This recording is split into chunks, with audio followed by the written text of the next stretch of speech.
you're talking about a busy year coming up. Our daughter got engaged. Well, congratulations. I know, to a very nice man. That's even better. I know. So good. And we love him. That'll keep you busy. Yes, it will. They've known each other since he was 17 and she was 14, and they've been together for like 7 years. It's amazing. So for everyone who probably doesn't know who Dayan is, Dayan Hertz, John Hertz is one of the first people that introduced me in this area down in California, and it was through John Hertz that we built our relationship with Dr. Shelley Jordan. And John, of course, has been involved in this from the very beginning, and now obviously with Dayan as well. So she's been here for a long, long time. So thank you for sticking around, Dayan. I appreciate it. Oh my gosh, I love you so much. You're the best. You're the smartest guy I know. Well, see, that's why I call on you all the time. Oh, we'll let everyone else kind of catch up a little bit here. You guys can see my screen, I hope. And for some reason, it's not going to. Okay. People are still. Oh, I see Bijan's finally going to make it. Let's talk about him over too. Turn this off.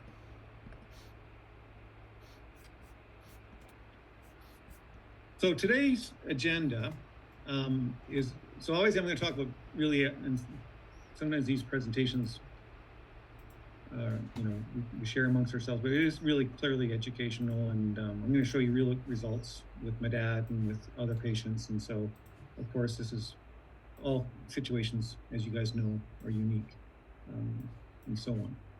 But what I want to talk about today, because big bulk in the beginning is going to be on cancer. Because I've talked about cancer a lot, and I've talked about the epidemiology of cancer, I've talked about the diagnosis of cancer, prediction of cancer, and so on. But I've never really dug into it to a perspective of saying, hey, what's your step-by-step protocol to actually treat it? How do we take this knowledge and actually deal with cancer? And this came up as a personal situation for myself because just in August, September, my dad was experiencing some strange symptoms, and then he went in for an ultrasound, and he was diagnosed with a very large, basically a 2-liter size diffuse B-cell lymphoma, pushing up against his kidney and his bladder and so on. So the theoretical aspects of cancer became a practical reality for me very, very quickly. So I had to look at this in slightly different detail. So I'm going to share with you exactly what's going on with him and exactly what the protocol is that I'm using to treat him right now. And we're already seeing results with it, which is pretty exciting. I'm going to show you some updated MRI data. This is going to be fun because you're actually going to hear a video with me and Dr. Jordan going through before and after data on the advanced MRI data with a patient with multiple sclerosis. And I'll show it here, but you're also going to hear a testimonial from one of our ALS patients, which is also originally a patient from, like still is, with Dr. Betsy Earth. And so you'll hear from his own self. And you guys have seen some other videos, of course, of Marion, which is from patients from Rita, who's on the call here today as well. So, but we're going to learn more and more about ALS. But the fact is that we're seeing reproducible results, and we just need to get better and better at it. The health center, of course, diet, supplement, sketch. I was going to do more on that, but I think we'll run out of time. And basically what, kind of recap what we did in 2023, but also what to expect in 2024. And because a lot of things, if we learn from all of you, and we have our own needs because we are doing this ourselves. So this is not like the treatment protocols and the interaction protocols. These aren't theoretical to us. These are very practical to us. So all the problems that you guys experience in your world, we experience. And so when we try to solve a problem, it's really not just solving it for ourselves, it's solving it for all of us.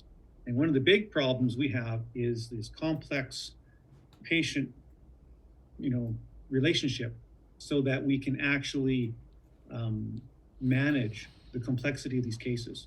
And I think all of you I've heard it from everybody, issues with software and issues with tracking. And I'm going to give you some updates on how that's going to change very dramatically in the year ahead. So I'm going to take a look at cancer in an interesting way, because let's talk about the genetic predictability of cancer. And I've chosen to focus on breast cancer as a model of understanding cancer as a whole. Okay, and breast cancer is interesting because your lifetime risk of breast cancer of all subtypes is in the 10 to 14% range, depending upon your ethnic background, which is a pretty big number, right? So your lifetime risk of getting breast cancer if you're female is over 10%. Not trivial.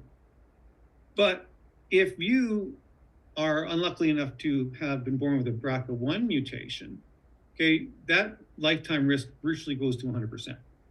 And whether it's breast cancer or ovarian cancer, your 10% lifetime risk has now become, an 85 to 90% lifetime risk of breast cancer, almost 100% risk of getting either breast or ovarian cancer.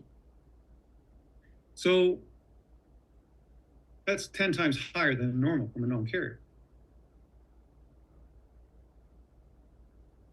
So why does this happen, and how does this happen, and how do we learn from what this genotype tells us? Because it actually tells us a lot of information. And the question is what else do we know about this genetics? So first of all, we also know that age plays a critical role. So even though your lifetime risk is very, very high if you're a BRCA1 mutation carrier, but if you look at the cumulative incidence rate, it really jumps up late in life, okay, or midlife. Like you have this early case, but 50%, 85%. So age is still playing a major factor. It's earlier, but it's more like what we see with the ApoE genotype, where you see this shift of the curve. And if you take a look at all lifetime risk of breast cancer, nearly half of these cancers occur after age 70. So breast cancer, like most cancers, are quite late in life. And this is what it looks like. This is the incidence rate of cancer, the different types of breast cancer by age group. And you can see how it follows this peak. And then you see this drop off, which is basically population survival bias at some point in time in the curve. So it peaks in the mid 60s, early 70s. Now, if we look at the cancer locations and age, so that's breast cancer. But what about all cancers? And you see they all follow this. But if you compare the different types of female cancers or cancers, you'll see that breast cancer is quite a curve in and of itself, right? So this is breast cancer, lung cancer, colorectal cancer. So these are the three main tissue types that are at risk of becoming cancerous. And of these three types, you can clearly tell that for some reason, breast tissue is uniquely susceptible to becoming cancerous.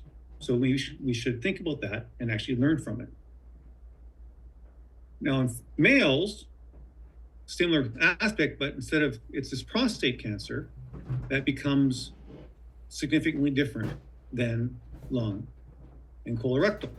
Again, something with the prostate tissue type gives it some level of increased susceptibility to becoming cancerous versus other cell types. And so the different cell types of our body and the different susceptibilities of those cell types provide us with some information as to what's causing cancer and what cancer is all about. So then the cumulative risk if you're a BRCA1 mutation is pretty high. It's like virtually 100%. But what is the overall contribution of the BRCA1 mutation? And you'll find that it's quite small. So actually only less than 2% of all breast cancers, okay, are BRCA1 carriers.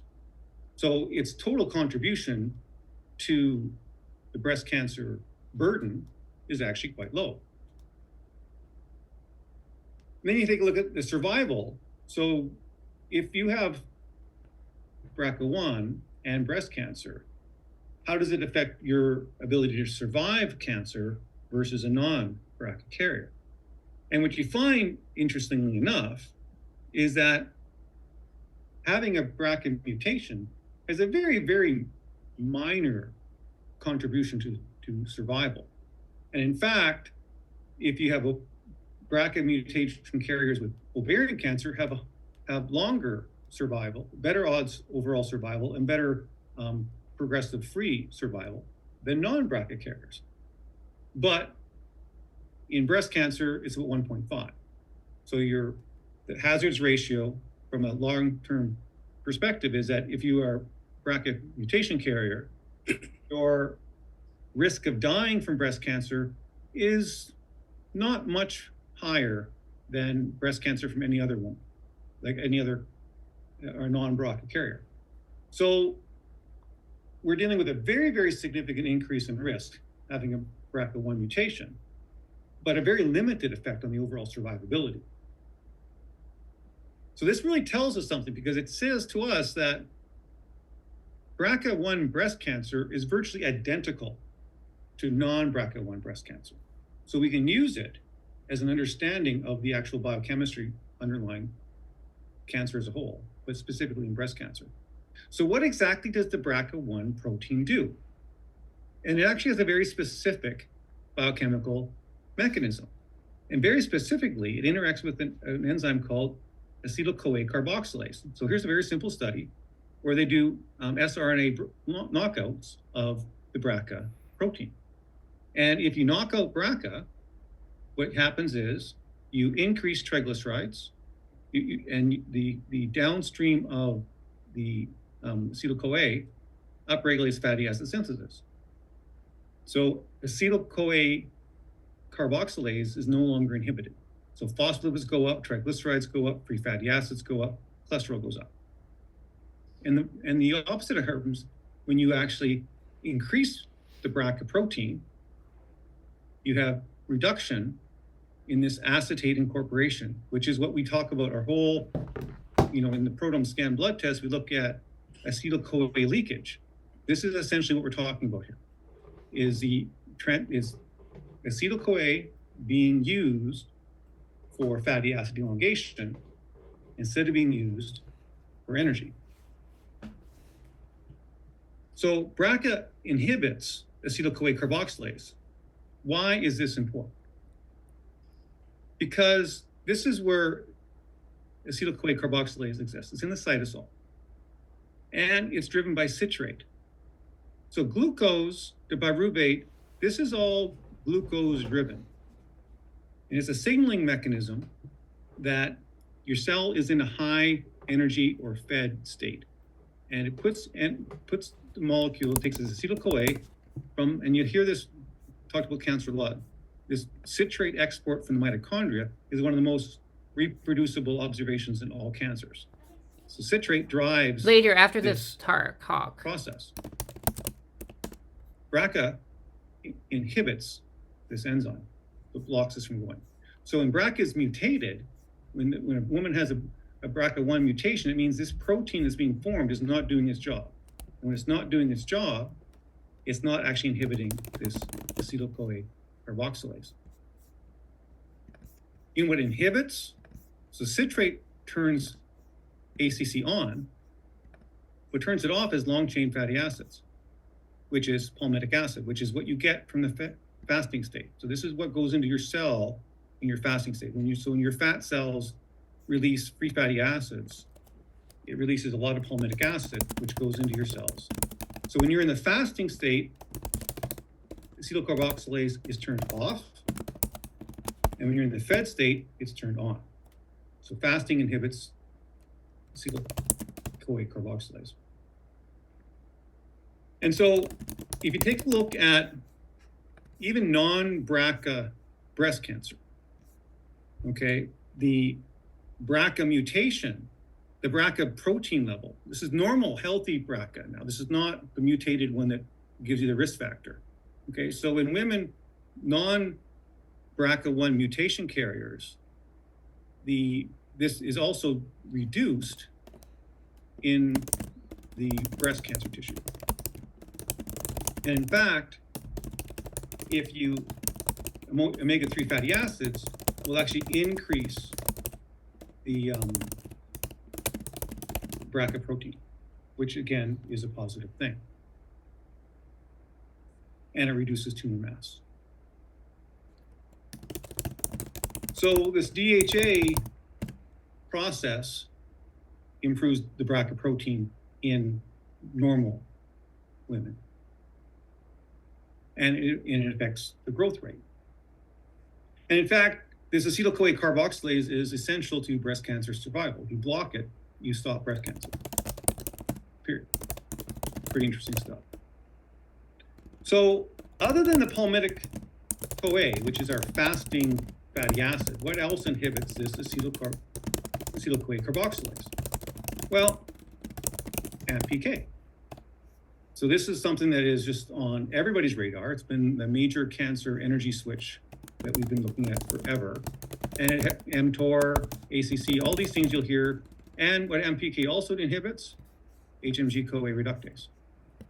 So when you are in the fasting state, cholesterol synthesis is turned down.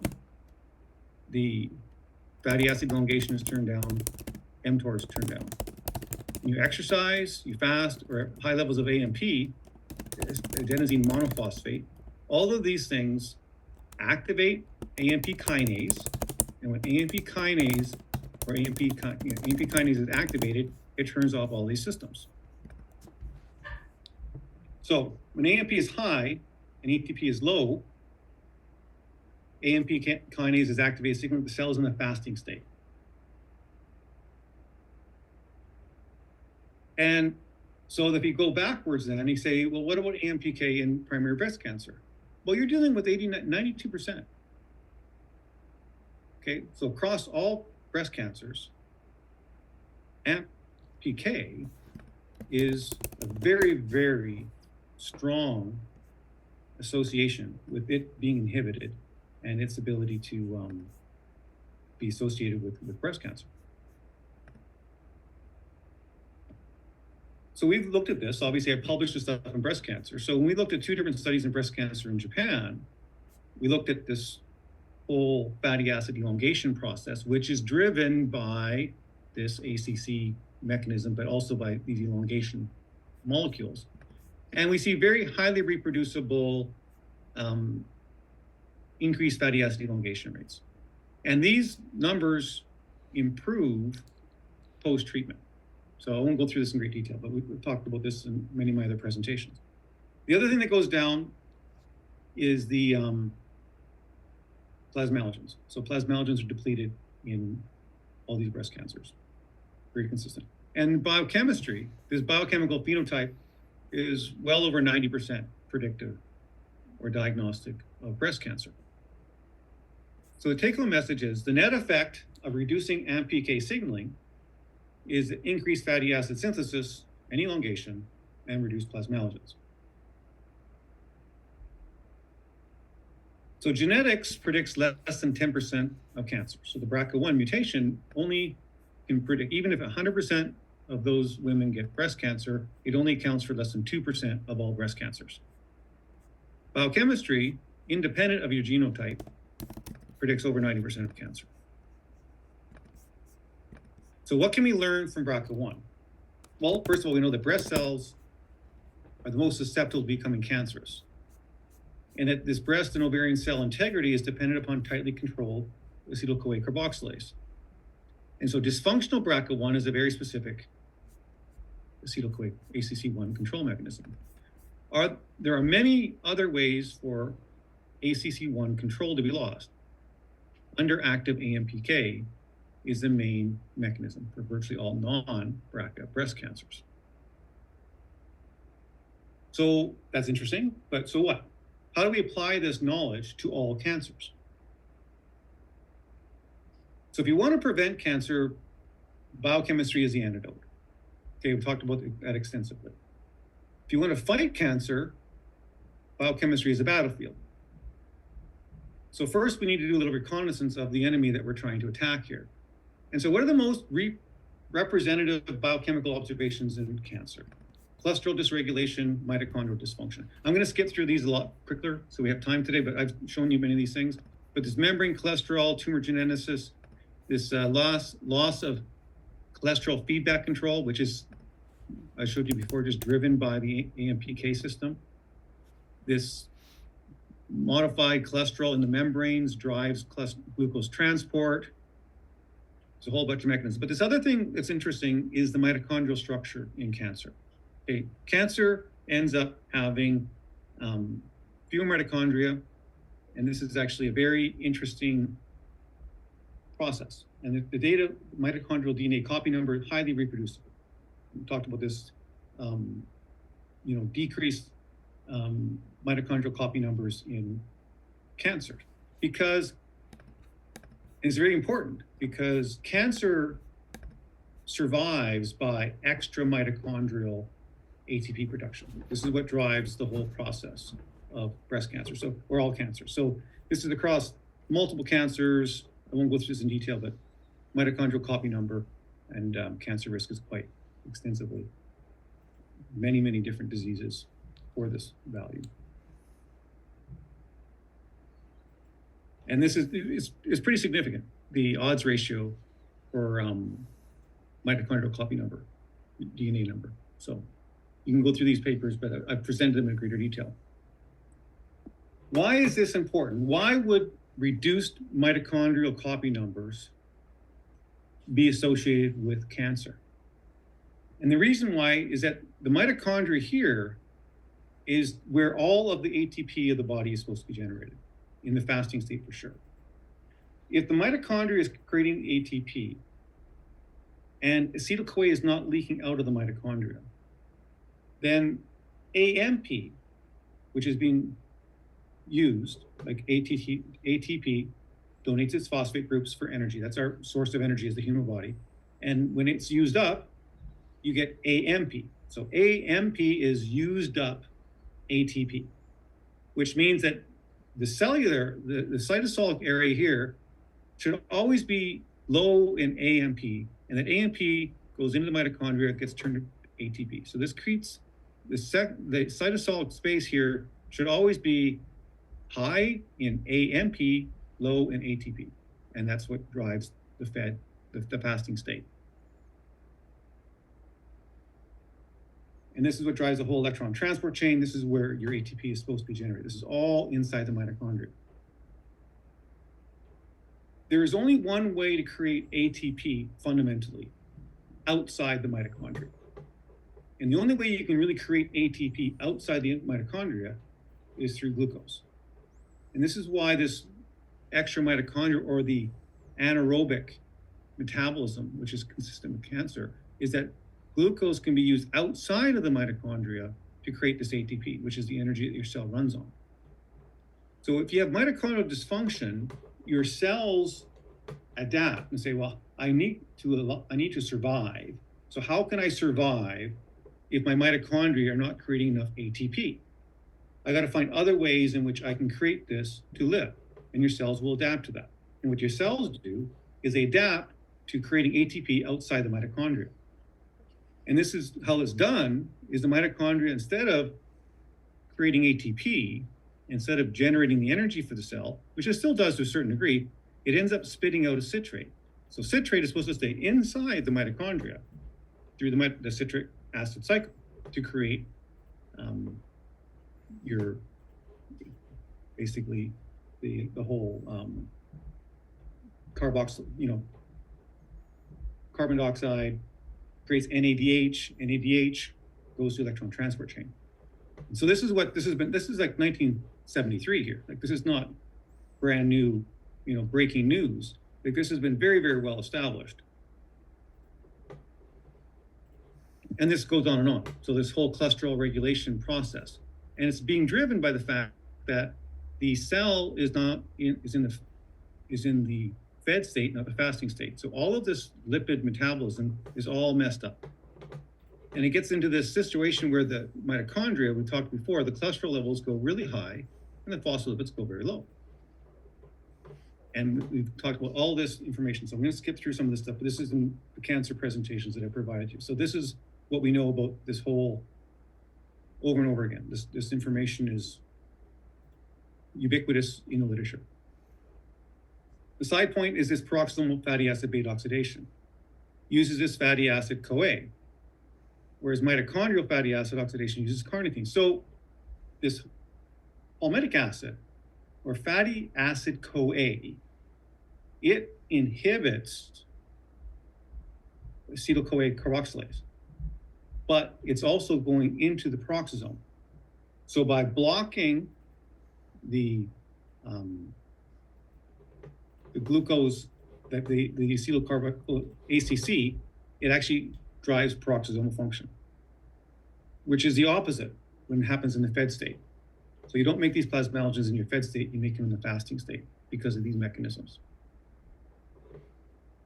So biochemistry of cancer, in summary, dysfunctional mitochondrial function forces the cell to adapt to an extra mitochondrial ATP production. This causes the AMP to ATP ratio to be in a chronic fed state. AMPK is turned off, ACC1 is turned on, as well as other like mTORs and so on and so forth. You get cholesterol dysregulation, and you get a cascade of issues. All fundamentally running from this situation, which is affected by aging and a bunch of other issues. So the preventing of cancer, I'm going to skip through a lot of this stuff. I'm going to scan through most of this stuff. How does the body normally regulate cholesterol? This is the reverse cholesterol transport system, which we've talked about extensively. This is driven by the phosphatidylcholine, LCAT system. Lecithin cholesterol acetyltransferase is what drives your HDL system. And this is highly, highly reproducible. The inverse association of, HDL and cancer is very, very robust. Hazard ratio for cancer mortality in subjects with non-HDL, okay, less than this. It's again, low HDL, high cancer mortality. Low HDL, high cancer incidence rates. So impaired reverse cholesterol transport is a highly reproducible measure of poor prognosis in cancer. And this data goes all over and over again. So I'm not going to go through this. I talk about statins and all this kind of stuff. But this is very, very well established. Like this, the lower your cholesterol is, the higher your cancer rates are. Okay, so this is the incidence rate of cancer. If you are, whether you're on a statin or off a statin, makes no difference. Low cholesterol is associated with higher cancer rates, a pretty significant increase. And this information is on and on. And this is where we talk about the phospholipids, especially phosphatidylcholine, in different. This is egg protein, egg phospholipids, and you can see here one of the reasons we go to the egg model is that the egg phospholipids contain high levels of oleic acid and relatively low levels of linoleic acid. So you get your omega-9, not your omega-6s. This is why we have the product that we're talking about. But if you want to increase HDL cholesterol, phosphatidylcholine is the way to do it. Okay, and of the different types, the egg phosphatidylcholine gives you the highest increase in HDL cholesterol. Also improves your LDL as well. And this whole phosphatidylcholine system, again, across multiple cancers, that's why we also measure it in the proton scan test, is phosphatidylcholine is a critical. Low phosphatidylcholine is bad news. And that increasing phosphatidylcholine can actually improve tumor rates, tumor shrinkage in pancreatic cancer. So pancreatic cancer and phosphatidylcholine is a big deal. And in like the choline is dramatically decreased in pancreatic tumors, and cholesterol dramatically increased. And this shows that if you choline supplemented versus choline deficient fed animals with pancreatic cancer dramatically affects the lesion area. So clearly, treatment with phosphatidylcholine is very beneficial in cancer. But the fundamental reason is it counteracts the underlying cholesterol transport problem all cancers have. So it helps suck cholesterol out of the cells when transported. So plasmalogen is cancer. It's the HDL system. I'm going to skip through all this because you guys know all this stuff, and I don't want to spend all the time. But we know that we take plasmalogen supplements, and we can dose dependently increase plasmalogen levels. Okay, that's what they do. That's what these precursors do. But what they also do is that they lower cholesterol. But they lower cholesterol through the esterification process.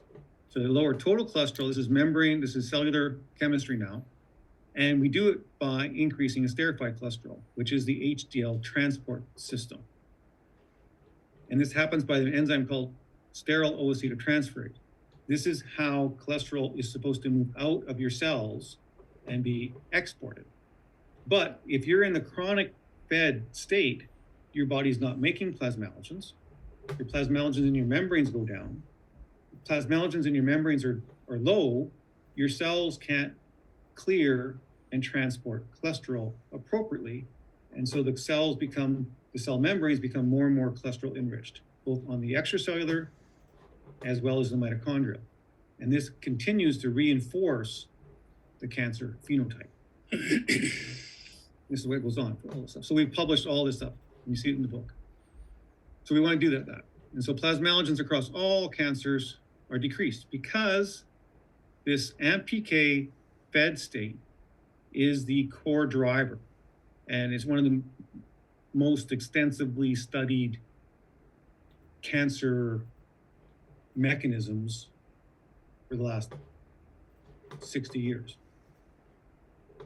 And I'm really going to skip through this. BDMC, the curcuminoids are actually quite powerful anti-cancer agents in colon cancer and colitis-driven cancers. But I'm going to skip through all this because it's in the other presentations. I just have it here, so you'll have it if you want to look at it.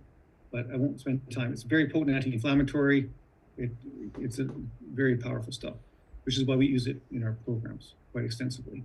It's one of the only natural products that I use, and it's really because it's microRNA 148A, which is a pretty powerful story.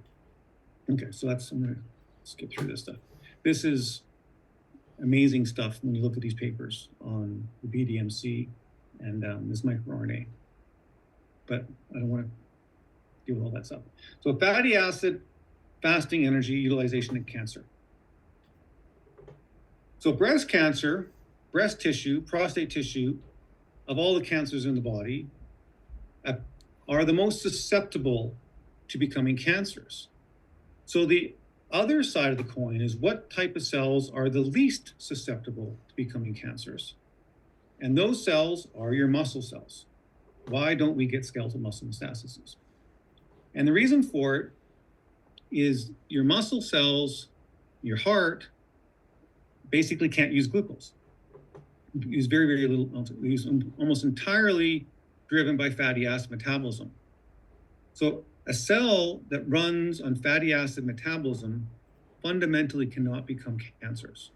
To become cancerous, the cell has to adapt to a glucose-rich environment or a pre-diabetic environment.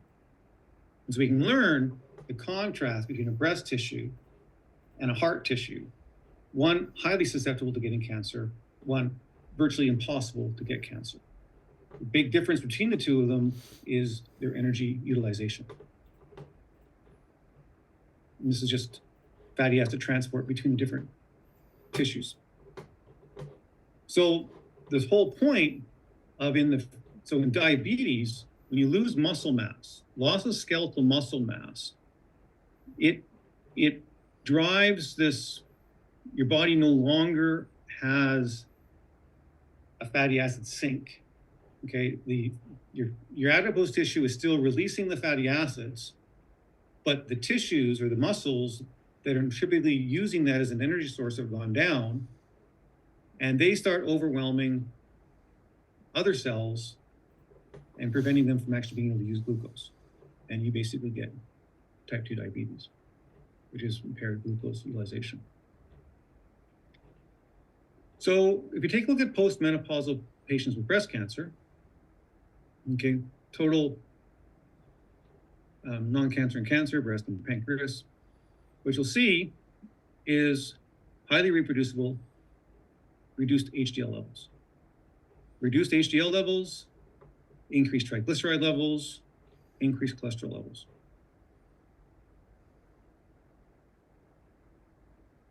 And that's why we look at these things in detail.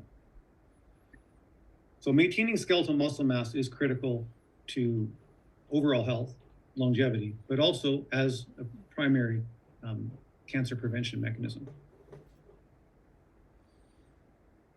So preventing cancer is maintaining reverse cholesterol transport, phospholipid system, DHA plasmalogens, niacin. We didn't talk too much about that, but that drives your NAD for intracellular, intramitochondrial function, reduce inflammation, and so on. Okay, so how do we deal with this? How do we treat with this thing? So talked about this elongation process, right?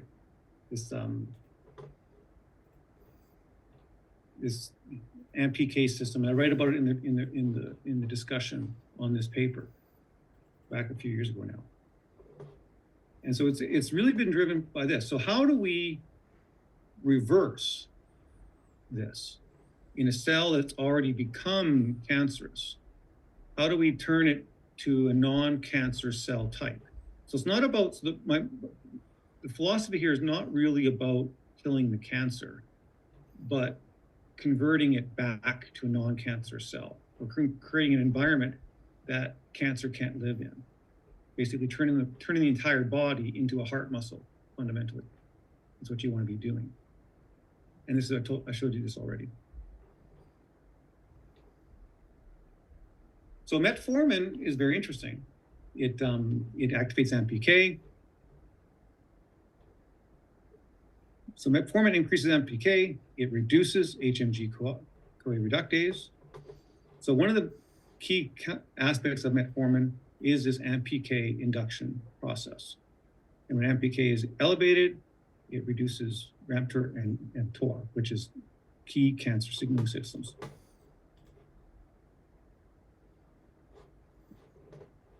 And so if you look at metformin and glucose, this is the phosphorylated AMPK, and you can see very clearly how powerful metformin is as an AMPK, and it's through this AMPK induction that metformin actually is driving its triglyceride lowering effect. That's how it works. And its ability to control cholesterol, especially in a high glucose environment. Ivermectin is another interesting molecule that's very well tolerated. But what ivermectin does, it's also an AMPK inducer. And so if you take a look at AMPK, ivermectin, these are downstream AMPK targets. And so ivermectin is dropping mTOR, which is basically, it's having an analogous effect as turning on AMPK. And it has pretty significant tumor reduction capabilities. So tumor volumes with ivermectin versus controls, simply again, by targeting this fed state. It's blocking the fed state of the cancer cell. So ivermectin inhibited the tumor growth of breast cancer by inducing this whole pathway. Again, this stuff has been studied over and over and over again. Rapamycin is an inhibitor of mTOR, okay, which is one of the downstream processes of AMPK. So AMPK is supposed to be doing it. Rapamycin can directly inhibit mTOR, and it can also activate AMPK. And interestingly enough, for my dad, because that's what he has diffuse large cell. Rapamycin is specifically deals with that particular mTOR. mTOR inhibitors seem to be specifically valuable in diffuse large B-cell lymphoma. There's been a couple papers on this. So, last thing on the list was thymosin alpha-1. So I'm not going to tell you. So this is why thymosin alpha-1 from an immune regulatory perspective. So there's information on that as well. So, ivermectin, metformin, rapamycin, these are known to have anti-cancer activities. They all mimic increased AMPK, which turns off the lipogenic fed state pathways in cancer, forcing the cell to operate in a fasting, non-cancer state. A fasting cell cannot be cancerous. And all of the fancy drug work and all of the work that people are doing is just basically about developing molecules that have patentability to do this. But the mechanisms are not magic. They've been around for a long, long time. Alkyl glycerols in cancer, we talked about this, and actually it's interesting, I'll show you with my dad because now I'm very high doses of this stuff. But this is a pattern, this is a paper where they isolated certain alkyl glycerols from shark liver oil, got rid of the squalene, and it reduced the pulmonary metastases pretty significantly. And they identified that the active ingredient in the shark liver oil was the alkyl glycerols. Because if you took the alkyl glycerols out of shark liver oil, you got even a better effect. So, what am I doing with my dad? Based on this knowledge, now that I'm no longer just telling other people what to do, what are we actually doing? So the first part is we need to shift the body to intramitochondrial ATP production. But we can't just force it if there's a reason why those cells couldn't do it in the first place. So we have to restore mitochondrial function. So we need to restore fasting state predominance to all cells of the body, which is at time-restricted eating, minorly ketogenic, not aggressively ketogenic. So he eats once a day. He'll have, fat in the morning. We need to restore the mitochondrial function, especially complex 1 of the mitochondrial complex chain, which means your B vitamins, N-acetylcysteine, carnitine, CoQ10. We got to find out why that mitochondrial system is no longer doing its job, and we need to restore it. And we need to restore reverse cholesterol transport so we can start clearing cholesterol out of those membranes, egg yolk oil, DHA plasmalogens, and we want to reduce the inflammation with the BDMCs. So the first thing I did was basically revamp his supplement protocol, ensure that we can actually get his cells or the body into this fed state, and that it's happy living in the fed state. We don't want to force the body into the fed state if that body is not able to live in the fed state. So we have to basically create that capability. And once the body is in this fasting state, okay, we can start selectively targeting and attacking these fed state signals, ivermectin, metformin, rapamycin, and boost the immune system. So my dad, he's 86 years old. He's a healthy male, physically and mentally robust guy. Taking care of him for a while, but not always the best son, keeping an eye on him. Historically, 2019, good blood work. His plasmalogens back then were better than mine before I started taking plasmalogens because he was more physically active than I was, and other supplements. But he was vaccinated in September 21, and then again, they boosted him he's only had these 2 done. And in between his first vaccination and his boost back in 2021, he actually got COVID. And he got COVID again on the 22nd, October, year later of 2022. But in August, September of this year, he started getting really, really severe itching. And he really intolerable, crazy itching. Blood test showed some kidney issues. He was on some Flomax and some other stuff, but that could have been contributing to it. But this is what he looked like a couple of years ago. This is way before we didn't have the proton scan really working back then. But his plasmalogens were up at 70%, phosphoethylamine. So he had this nice ratio. He had HDL cholesterol was high. He's always had higher cholesterol. He's an ApoE4 carrier, so he kind of tends to be high on the cholesterol level over time. But good HDL. good plasmalogens. Well, once we got the clinic back up and running in Canada, we started, I had him going to get some blood work done as well, but this is where his blood work was in August. And so all of a sudden, his plasmalogens, historically have been good, have gone way down. Homocysteine is elevated, C-reactive protein is way through the roof. And look at this HDL. And what caused him to get in there was this creatinine and uric acid elevation because his kidney issues were pretty serious. And so, took me a while before I got those results. We increases plasmalogen levels this is in October, and got homocysteine down a little bit, C-reactive protein down. This is only 2 weeks in to some additional supplements. But they sent him in for a CT scan on October 12th. And so he ended up finding this tumor that was about 2 liters in size, 14 centimeters by 9 by 16.5. It was pushing on his kidneys, pushing on his bladder, pushing on his prostate. It was wrapped around his ureter and arteries, causing his legs to swell. And then, he didn't really get started on our program until after October. But on December 11th, he got another ultrasound, and it was down 20% by then in 2 months. And so we have another CT scan scheduled for January 7th. And I took it slow. We take all people pretty slow. So didn't really get the enhanced supplement protocol till October 12th. Thymosin alpha-1 we started, and I'll show you the whole actual protocol.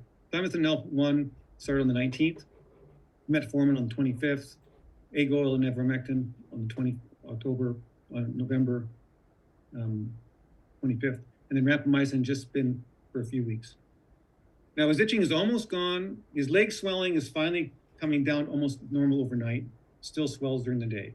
So he's symptomatically improving dramatically. He feels a lot better. We feel we are moving in the right direction. But this is what he's on, okay? And so we didn't get there instantly. Took him a little while to get up there.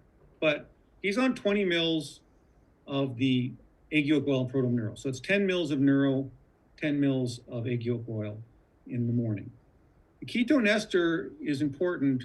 Once I built his mitochondrial strength up, half a bottle of the beta hydroxybutyrate 1,3-butanediol, and then the 1,3-butanediol itself.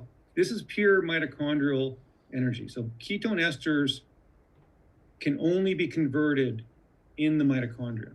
So I want to drive mitochondrial production, ATP production. Creatinine, I always give some magnesium beta hydroxybutyrate. Again, good doses of vitamins, B1, 100 milligrams of B1, 100 milligrams of B2. The BDMC, he gets 2 of these twice a day. And N-acetylcysteine, acetyl L-carnitine. I think someone's drawing on my screen somehow. I think it's can you guys see that? The yellow lines, or just me? Yeah, Nope. see that?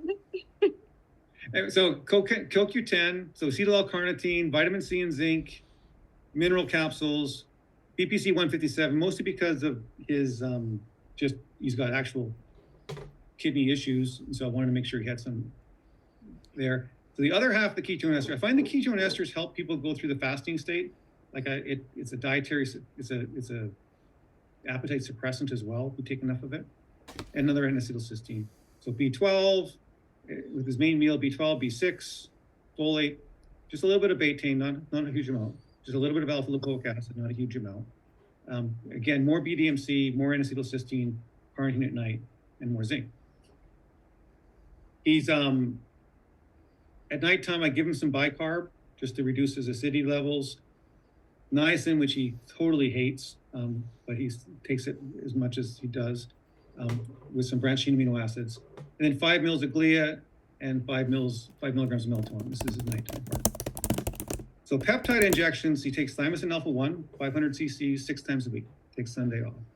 And this didn't get started. It started off just 3 times a week. Ivermectin, he's on 3 times a day, 3 times a week, 12 milligrams. And that just started in November. Rapamycin and then metformin. So I'll keep you guys updated, but that's the strategy. He's tolerating it very well. He's got energy. He's moving through it. So that is, for me, practical. So and he's tolerating it well. The medical system in Canada is not bad. Like, they got a good cancer agency. They played by the book, but by the book for an 86-year-old with a tumor that size is like not usually a pleasant experience. So that is my foray into practical, hands-on, and you'll be tracking it. I'll give you guys more updates on the blood work and things. But a strategic plan of actually dealing with cancer at the biochemical level based upon the knowledge that we have over the last 60 years, and using drugs and molecules that are very well tolerated and very logically consistent. And so I'll let you know how that goes. So I want to talk about multiple sclerosis now. End of the year, lots of fun happening. So we do advanced MRI. We're still working out the bugs of getting it into a routine workflow, but that's going to happen over the course of 2024. But what I want to show you was a case of Lisa, who has long-term MS. And I'm going to show you, I'm actually going to have you listen to me and Dr. Jordan go through her 6-month before and after scans. If I can find it here.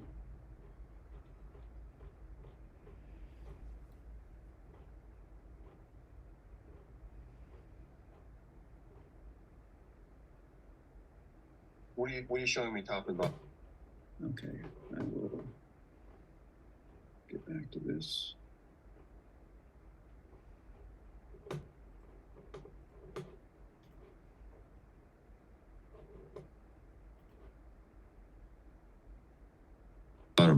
I have flare.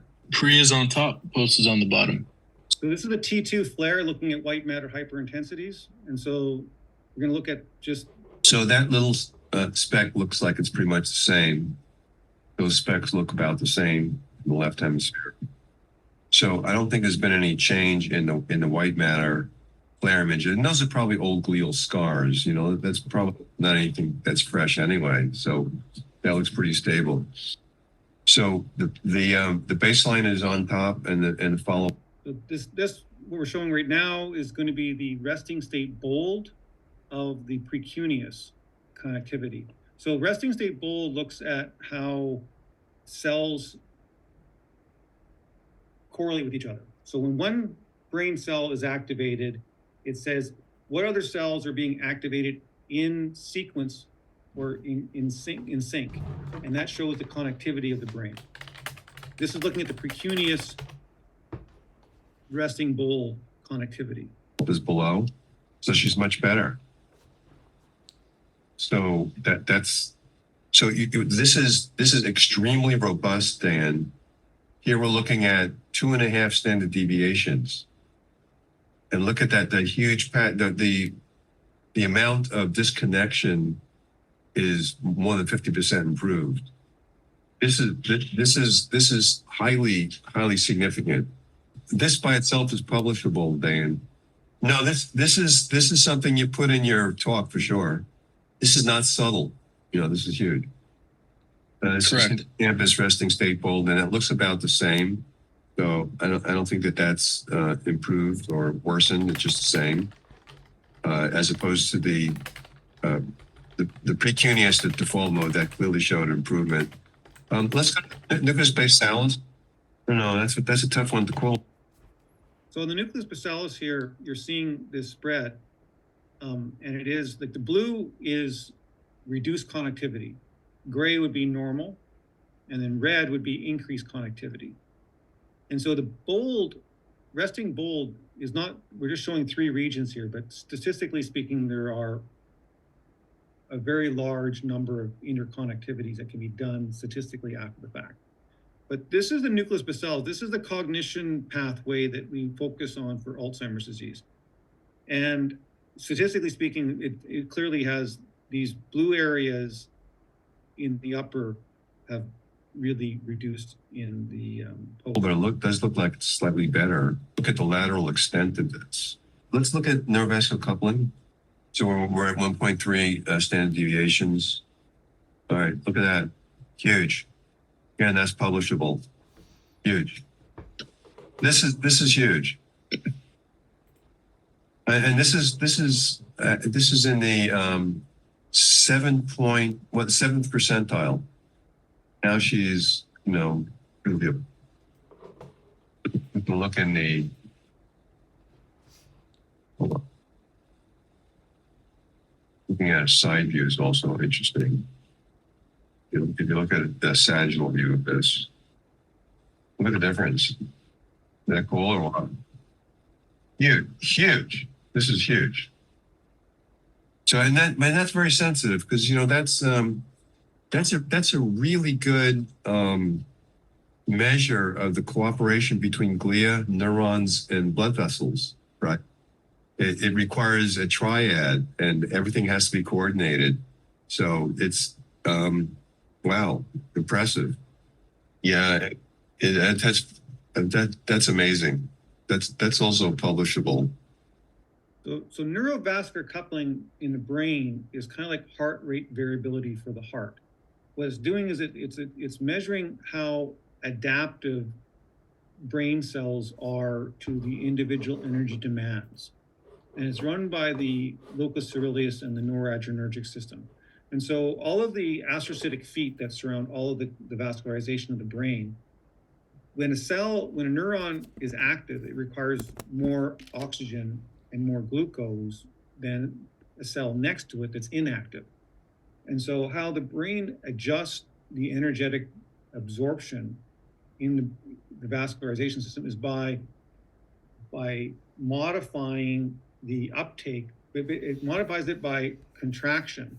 The noradrenergic system actually contracts the cell next to the glia cell that needs to be upregulated. And by doing that symphony, if you will, it adjusts the energetic demands on a cell by cell basis at the vascularization of the brain. This is why, so the more neurovascular coupling you have, the better your brain is at being fed as it's needed to be fed. In ALS, we see this quite dramatically. Neurovascular coupling drops off in ALS. So the other So thing the we post measure is on the right and the pre is on the left. Glutathione now as well. So since we're using an MRI is like a nuclear magnetic resonance, so we can actually measure the metabolites in the brain while the brain is in the scanner. So in addition to the volumetrics and the connectivity, we can actually look at the metabolites of the brain. And this is looking at, in the precuneus, changes in brain metabolite levels while she's in the MRI. 0.4, and it was abnormal before. That's actually, as these things go, Dan, that's a big change. 0.7 to 1.4. It works. It worked at the brain level. Now, interesting, GABA also improved. And Inositol went down. And let me see, glutamate was, well, that's about the same. About the same. But glutamate improving, that's significant. GABA. What did I say? I mean, glutamate says GABA improved. This. Yes. Yeah. That probably is significant. Is that good or bad? That's good.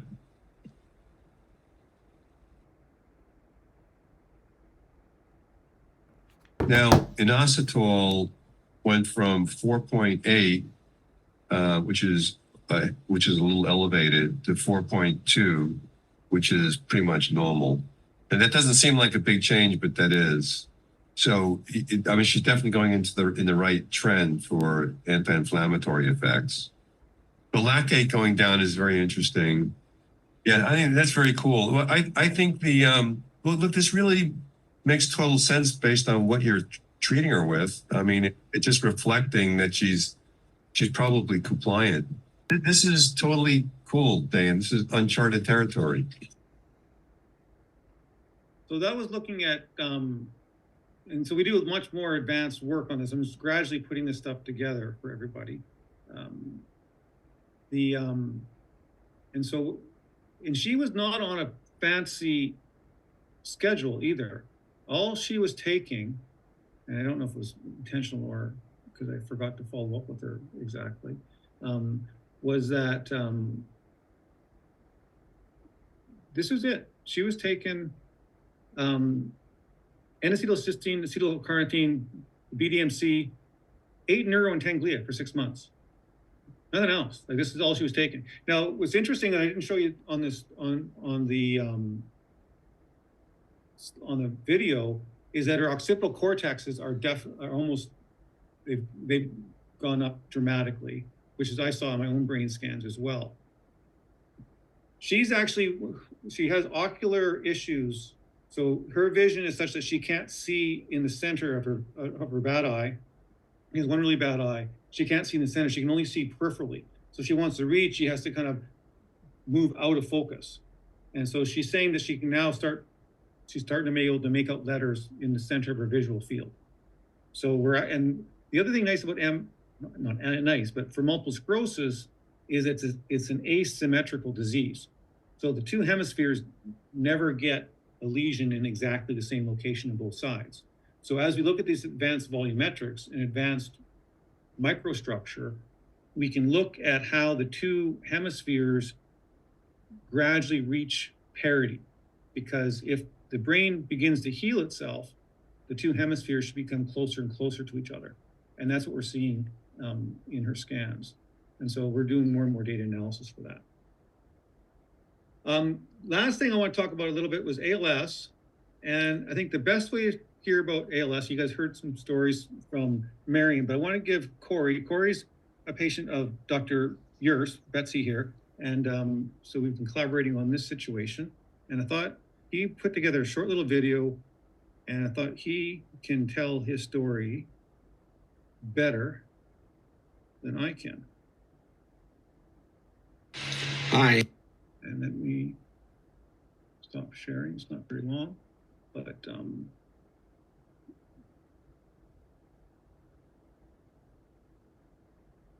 I'll shut up and listen to let him talk for himself. My name's Corey Mitchell, 49 years old, and I have ALS. I was diagnosed back in August of last year. But the disease actually popped its head up in May of 2021. Up until about 6 months ago, I was still driving, walking on my own, pretty independent. I've lost the use of my right arm, which was the first signs. And then it went to my shoulders, into my hands, my left arm. I have foot drop syndrome, which is where my right foot drags a bit. And I also have head drop syndrome, which when I'm standing, it drops my chin to my chest. I had taken peptides prior. I had a neck injury. I used to be a professional race car driver, and I was a yoga teacher. I also owned yoga studios, been teaching since 2008, and I was in the advertising business. When I was on the racetrack at one point, I hit a wall going full speed and injured my neck. And at that point, they wanted to fuse my spine and send me to a neurosurgeon. And I decided I wasn't done racing and I did not want to proceed with that procedure. So I did some legwork on my own and discovered peptides. That was back in 2013, so I knew about them and they worked amazingly. So when I was diagnosed with this horrible disease, I felt like the only way that I was going to survive or possibly win this battle was going down that road. And I did all of the legwork myself. I finally found a doctor in Boulder, Colorado, Dr. Earth. And I told her that I wanted to be treated like her son. I was willing to do any treatment, any type of trial, anything to help. And she had mentioned a doctor that was doing some advanced stuff, and I was introduced to Dr. Goodenowe back in July or June of this year. And I felt very fortunate because he took some extreme interest to my case and started suggesting supplements and plasmogens. And I started to feel different. I started to feel a little better, but I wasn't really understanding the whole scope of what they were trying to do. And so Dr. Goodenowe and Dr. Yurth, my team, basically said the most aggressive treatment we can do is we want to bring you to our clinic. And it's my life, and so I decided to do it. That was November, start of November. Before I got here, my disease had progressed pretty seriously. I was no longer driving. I was having trouble breathing. I was not walking whatsoever. My mobility was just dwindling quickly, and I was feeling that the end was coming very soon. And I knew that if I didn't get here to the clinic soon, I would be gone. So I arrived on November 8th. And in the last month, well, now it's been almost 2 months, the disease has completely stopped. There's been no progression whatsoever. My voice is back. It's a little scratchy now because obviously I've been talking for a while. My breathing is consistent and there's no worries whatsoever. And I'm now starting to feel like time is on my side. It saved my life. I'm now doing physical therapy, trying to rebuild the strength in my body. And I realize that they're baby steps. But I don't wake up in the morning now feeling like another part of my body isn't working. I sleep through the night. I am feeling hope for the first time ever. And this is the first situation that I've even seen in the entire world that has any hope for ALS. I'm now taking plasmogens 3 times a day, along with other supplements, a pretty strict diet. I'm here still in Canada, and I'm actually getting better. I'm really looking forward to the next month to see how far I can go. And I understand it's going to be a challenge, but I don't feel like every day I'm just dwindling away anymore. It feels like I have a new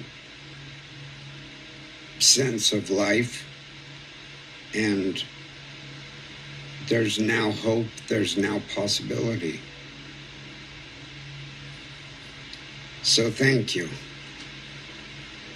And as you can see, I'm sure in some of the videos, some of the physical activity I'm doing, and I hope the next video I take, you see me walking, and my goal is to drive again, because that's my favorite thing to do in the world. Thank you.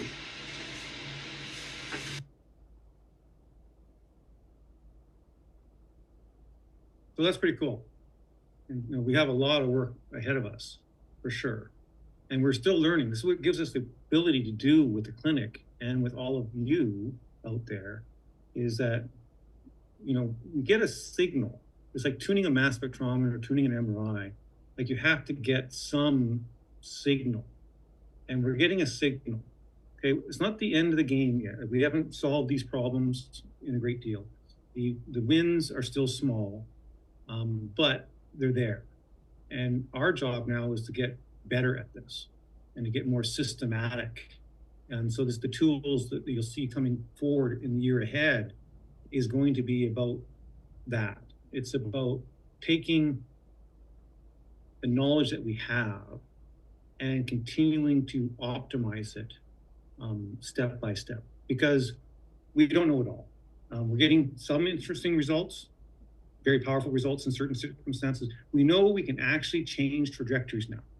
Now it's our job to actually get better systematically at doing this, reproducibly, better knowledge, better understanding. So this becomes very, very predictable, okay? We're not at that level of prediction yet. And we can't just say, this is exactly what to do. My dad's a good example, okay? It's a good place. It's a shotgun approach with him. And some of these patients are we hit it from multiple directions.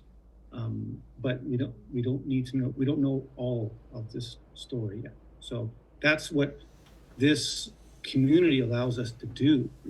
I learn from you guys, and you guys can learn from me. And I bring the infrastructure in so we can do these trials. And that's what you're going to see more and more of in the year ahead. And so with that, that's Corey's story. And so take a look at what we've done in the last year. A couple of big things. So it's always hard to think about where we were a year ago to where we are now. But a year ago, we were going to do products on Amazon. We were going to do some more, try to find partners that could do shipping and handling for us. But we really realized that this is very personal business. You guys run a personal business. We run a personal business. We need to be the human company, not just the supplement company. And so you'll see us, especially in 2024, knowing the people, knowing Emily, knowing Jessica's and Chad, and we ship everything. So products are only available through our website. It's not available anywhere else in the world. And you're going to see more of these personalized products as we get better and better at understanding this stuff. Our blood tests, we don't ship our blood tests out. When your sample comes to us, we run them in our own labs. Show you pictures of that.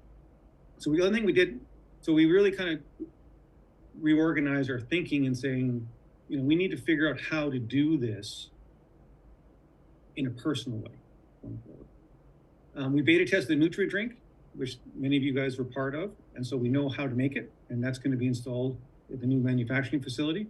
We launched the egg yolk oil. We've secured this larger manufacturing facility, which is halfway moved into. We've opened this clinic in Canada. It was just in August. So we're still getting that figured out. And these longitudinal MRI testing, I showed you the before and after with Lisa, but we have others with cognition testing and so on and so forth. So in 2024, what you can expect from us is expanded clinical trials. We have to take this type of integrated science and nail it down. Okay, I think I saw Mitch come on board here, Mitch Kling, he's co-author of our paper with Dr. Jordan. We'll be doing randomized clinical trials in New Jersey.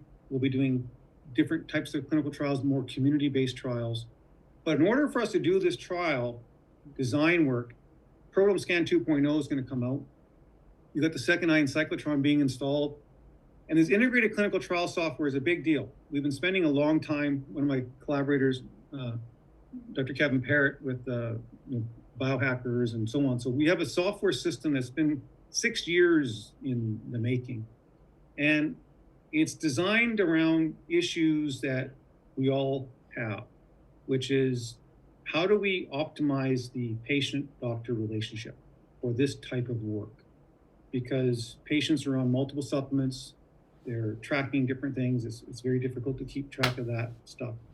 And this is actually a patient-directed model.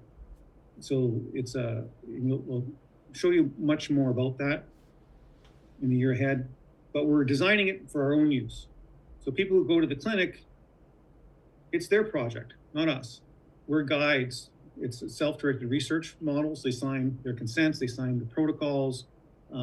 We guide them in that process. They have access to their information. It's their information.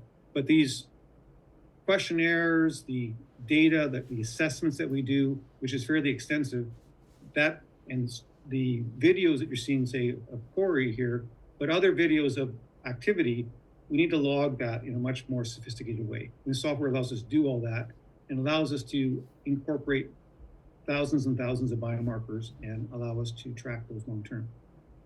So that's going to come up fairly quickly, and it'll also track shipping and handling and a whole bunch of other systems. So Caitlin is finalizing the details on that. So expect to see that pretty soon. We're going to add some more biomarkers like malondialdehyde, catalase, superoxidismutase, advanced glycation end products, fasting insulin. The alkyl glycerols, like right now we just measure the phospholipids, but the actual alkyl glycerols will be part of the next testing as well. And there's some additional testing coming in on the cerebral spinal fluid. So, and we'll actually be able to do cerebral spinal fluid collections in the Temecula facility as well going forward, sometime, hopefully by the end of next year. And plasma organic acids, fatty acids, amino acids, trace metals. Again, we choose things that are important. A good example is Lisa. So she's a chronic MS patient. So neurofibrillary light chain was down to 6 in hers. There's MS patients usually in the 20s. And so there are actually some pretty powerful biomarkers that we can deal with. You'll see perpetual health protocols.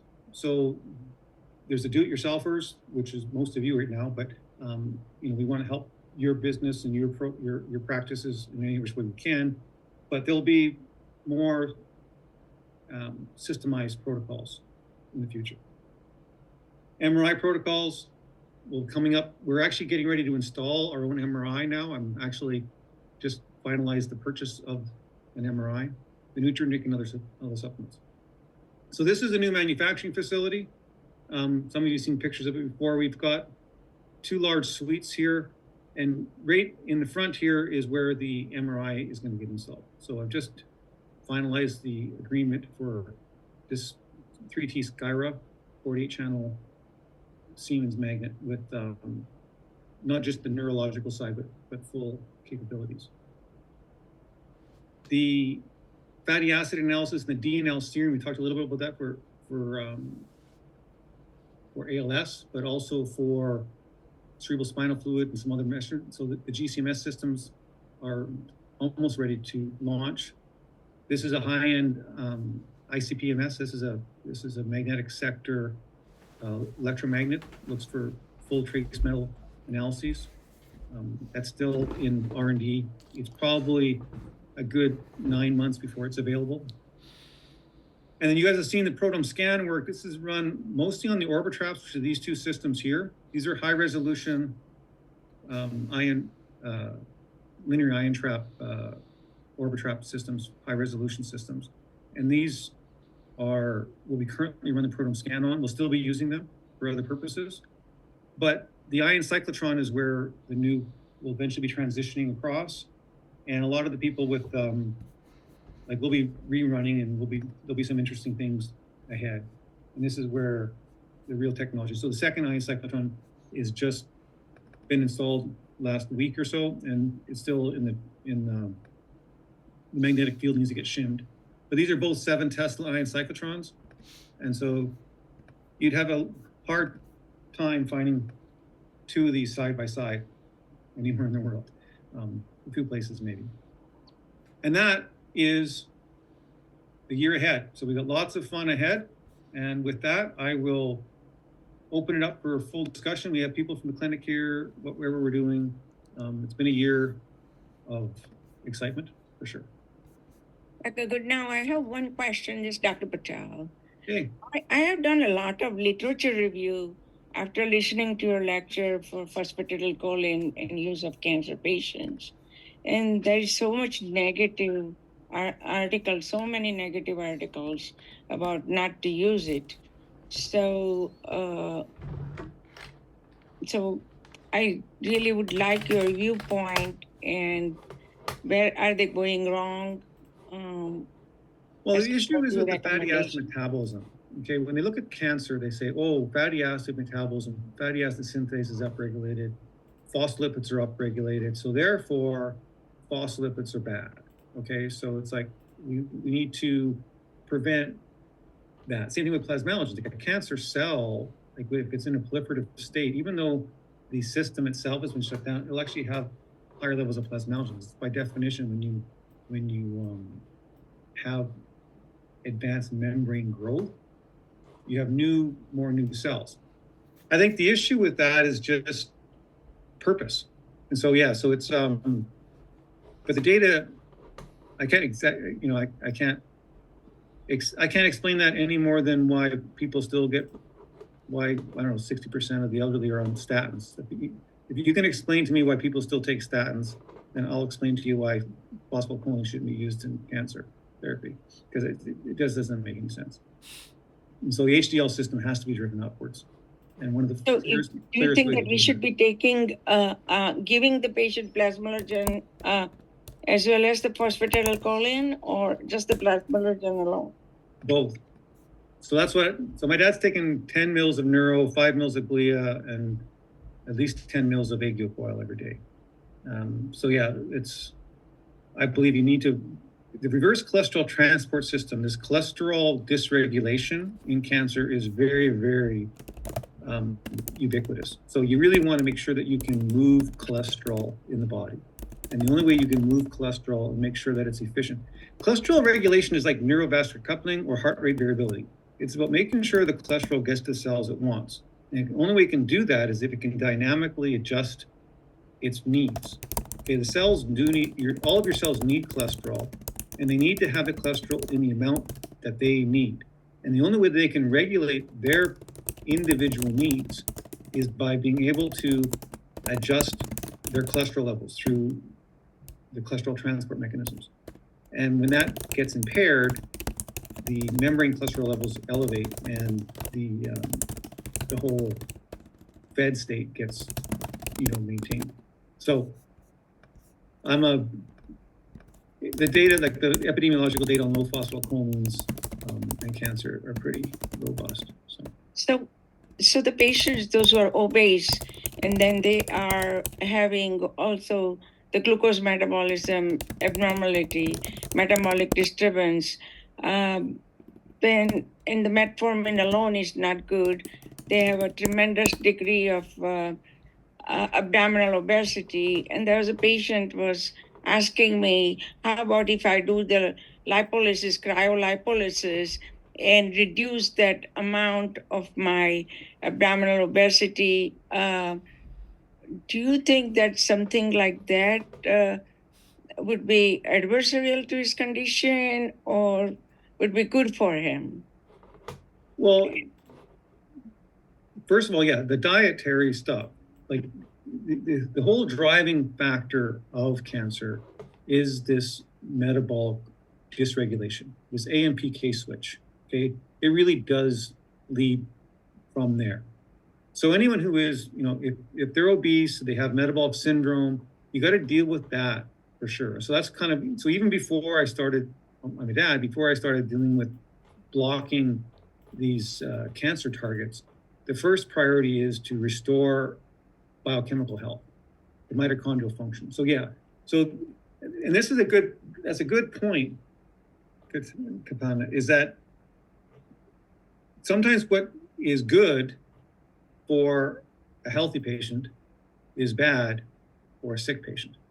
And so in sense of before you can treat certain things, before you can really attack the cancer itself, you have to fix the underlying issue. And that's where I kind of tell people, like, this is where I focus on these three phases, right? One is the restoration phase, restoring biochemical health to a non-cancer state, independent of the cancer itself. And then you have to recover from the cancer process, and then it's the cellular rehabilitation process. So yeah, so I think it's a waste of time to treat. You can treat it with the heavy duty chemotherapeutics. Like, they're going to be really heavy hammer on the cancer biology, but in the absence of underlying cellular health, your prognosis will be poor. So yeah, the simple question if you destroy the cancer cells by lipolysis, the abdominal adipose tissue, and they are going to release the lipids. Would that anyway affect the cancer adversely? No, in fact, it would stop. So if you have fatty acids being released, it actually blocks ACC. So the fasting state actually, so fat doesn't drive cancer, glucose drives cancer. So what about SMG? Right now, there is an epidemic of people using the semaglutide, and many patients have metabolic disturbance.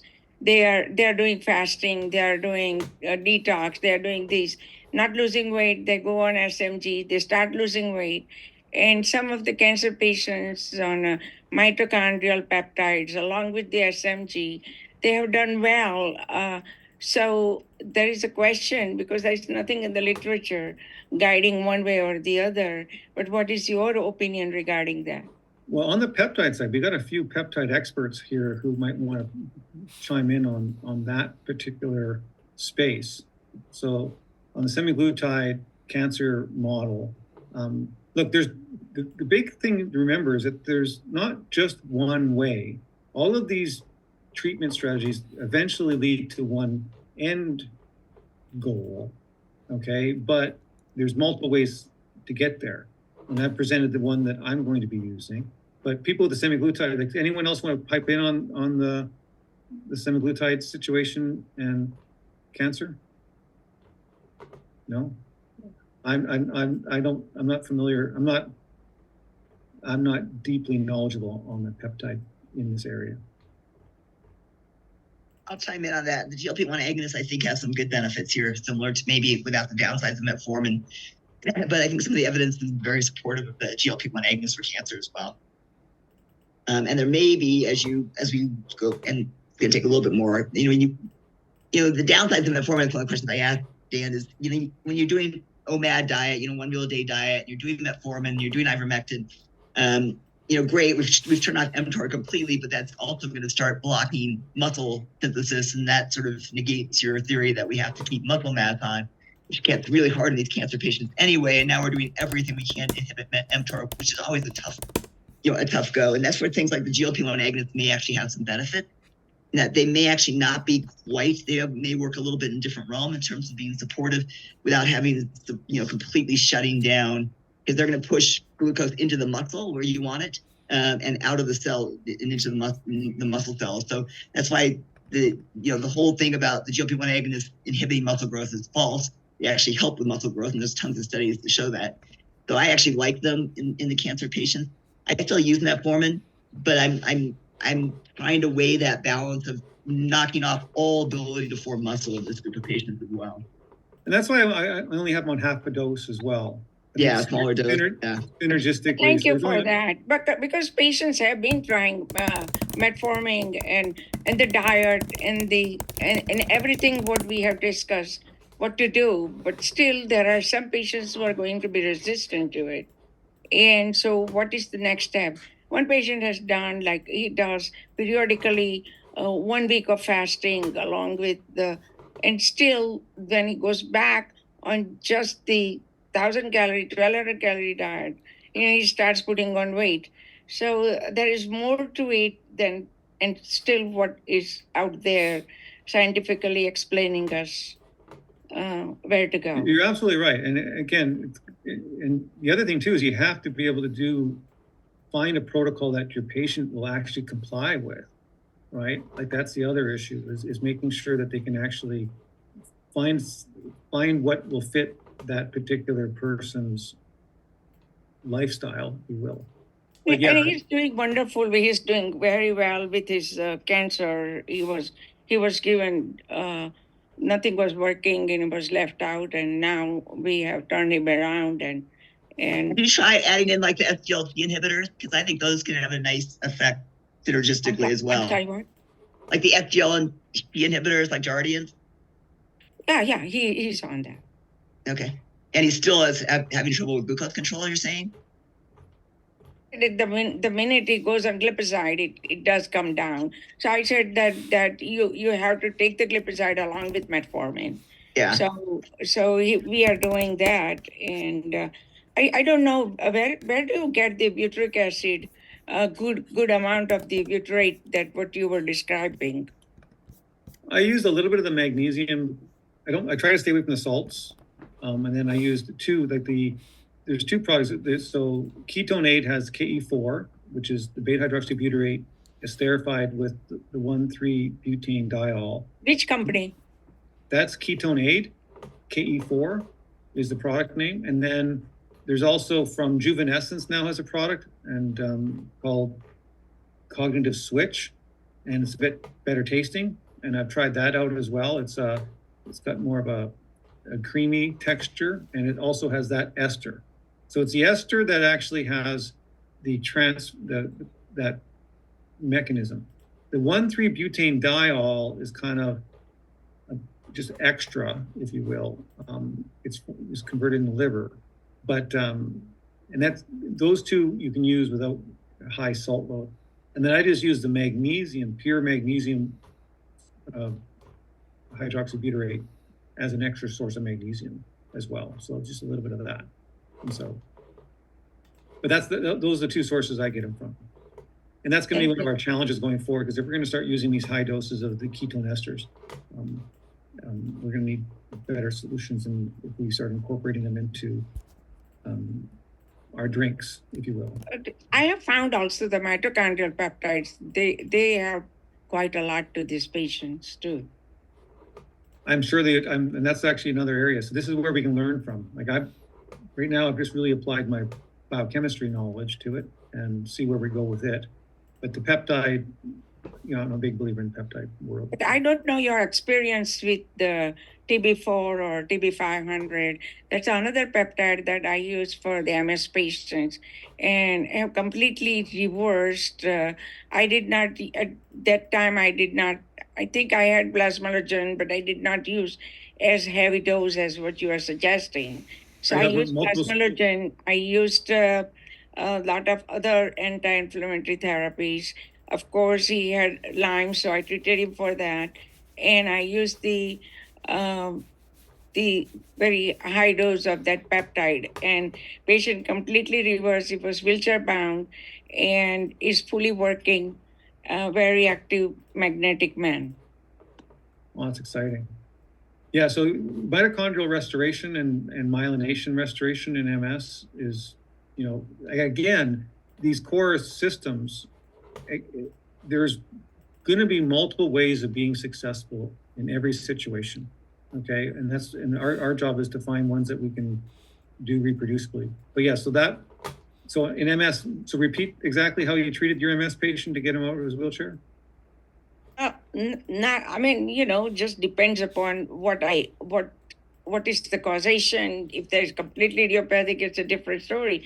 But yes, I do use peptides along with the other nutrients and supplements, and they do have good results.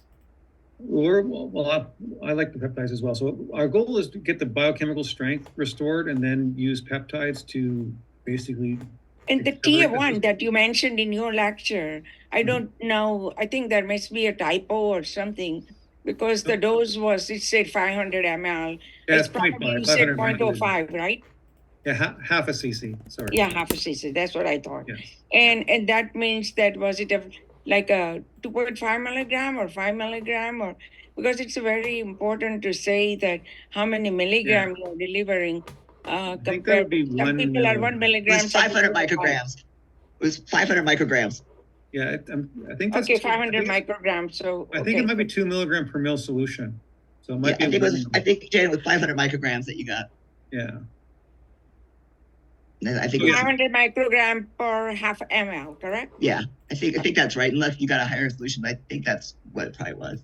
Probably. So, but you are treating for 6 days. Some people are treating for 5 days. So, it may be just the variation. Yeah, it probably doesn't matter too much. So I give him 6 days. He takes Sunday off. Yeah.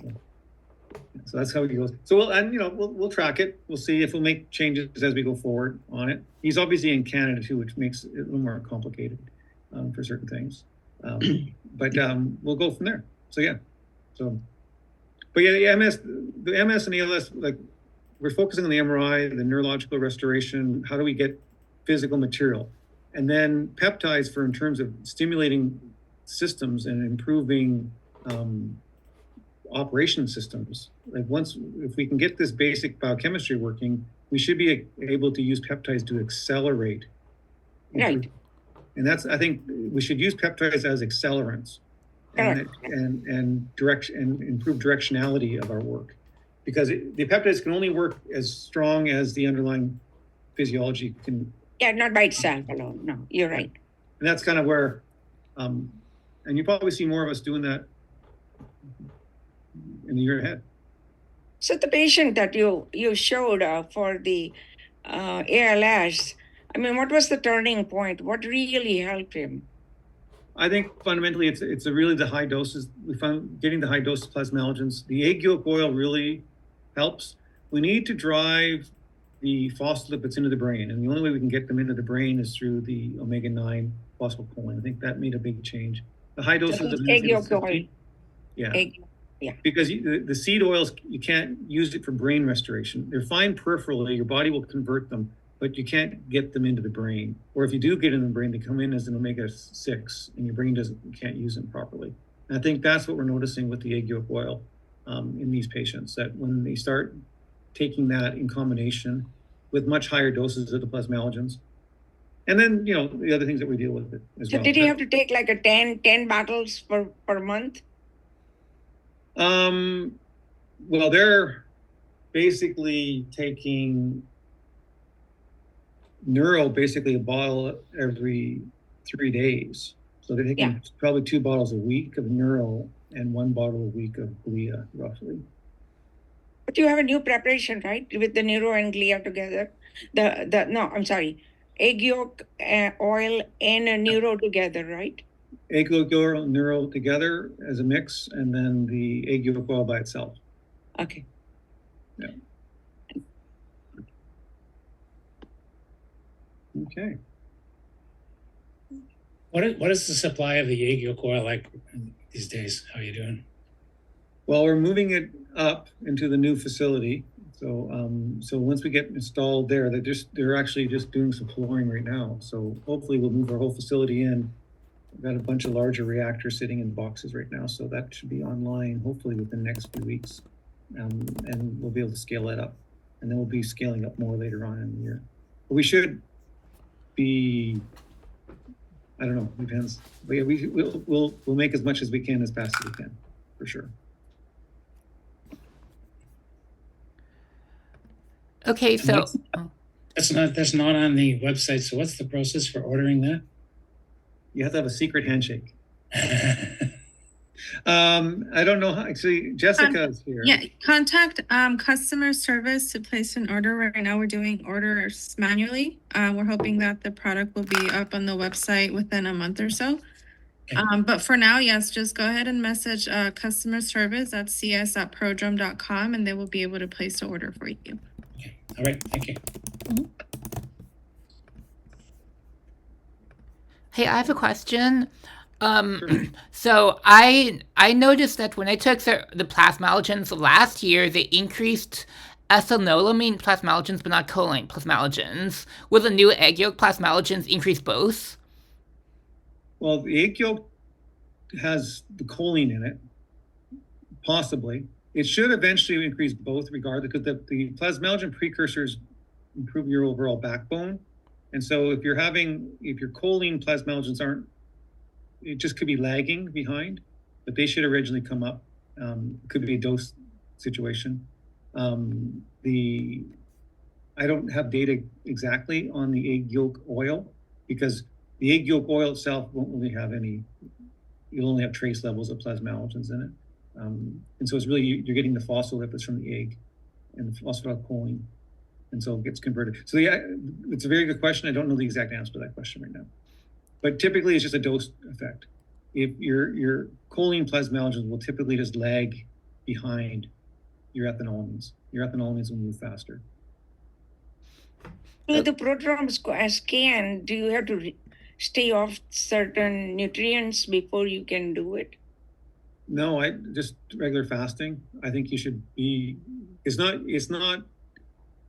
designed to be used in the real world. So I wouldn't change any, other than just making sure you're in the fasting state. You should take the prodrome scan using the actual protocol that you are evaluating. So there's no, I would definitely don't go on a holiday before you take the prodrome scan test. I have another question.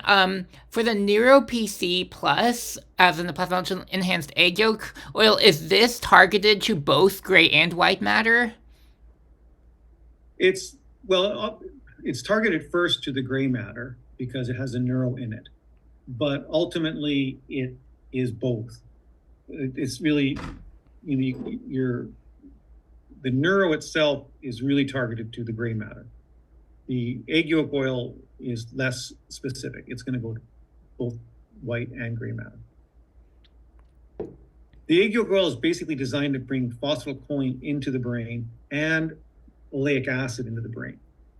So when you take the phospholipid oil, when you take the egg yolk oil plus the plasmalogen mixed together on an empty stomach, it's going to bypass your liver. It's going to go right on the chylomicrons, and it's going to give you almost like an IV shot of lipids at the blood-brain barrier and at the neuromuscular, at your muscle level. And so that's what it's designed to do. It's designed to kind of mimic as best we can orally an IV bolus over time. And in the future, I hope that's another thing I want to try to work on over the course of this year ahead, is to get in, now that we have the egg yolk oil, we have a better way of formulating the neuro into an IV product, hopefully by the end of the year. Will the egg yolk oil be more effective by itself, or can it be taken with food? I would take it by itself. You can take it either first thing in the morning, or you can also take it at night, because again, it's non-glycolytic, so it's it's total keto. It's just fat, and so it's also kind of nice. It's almost a little bit of a,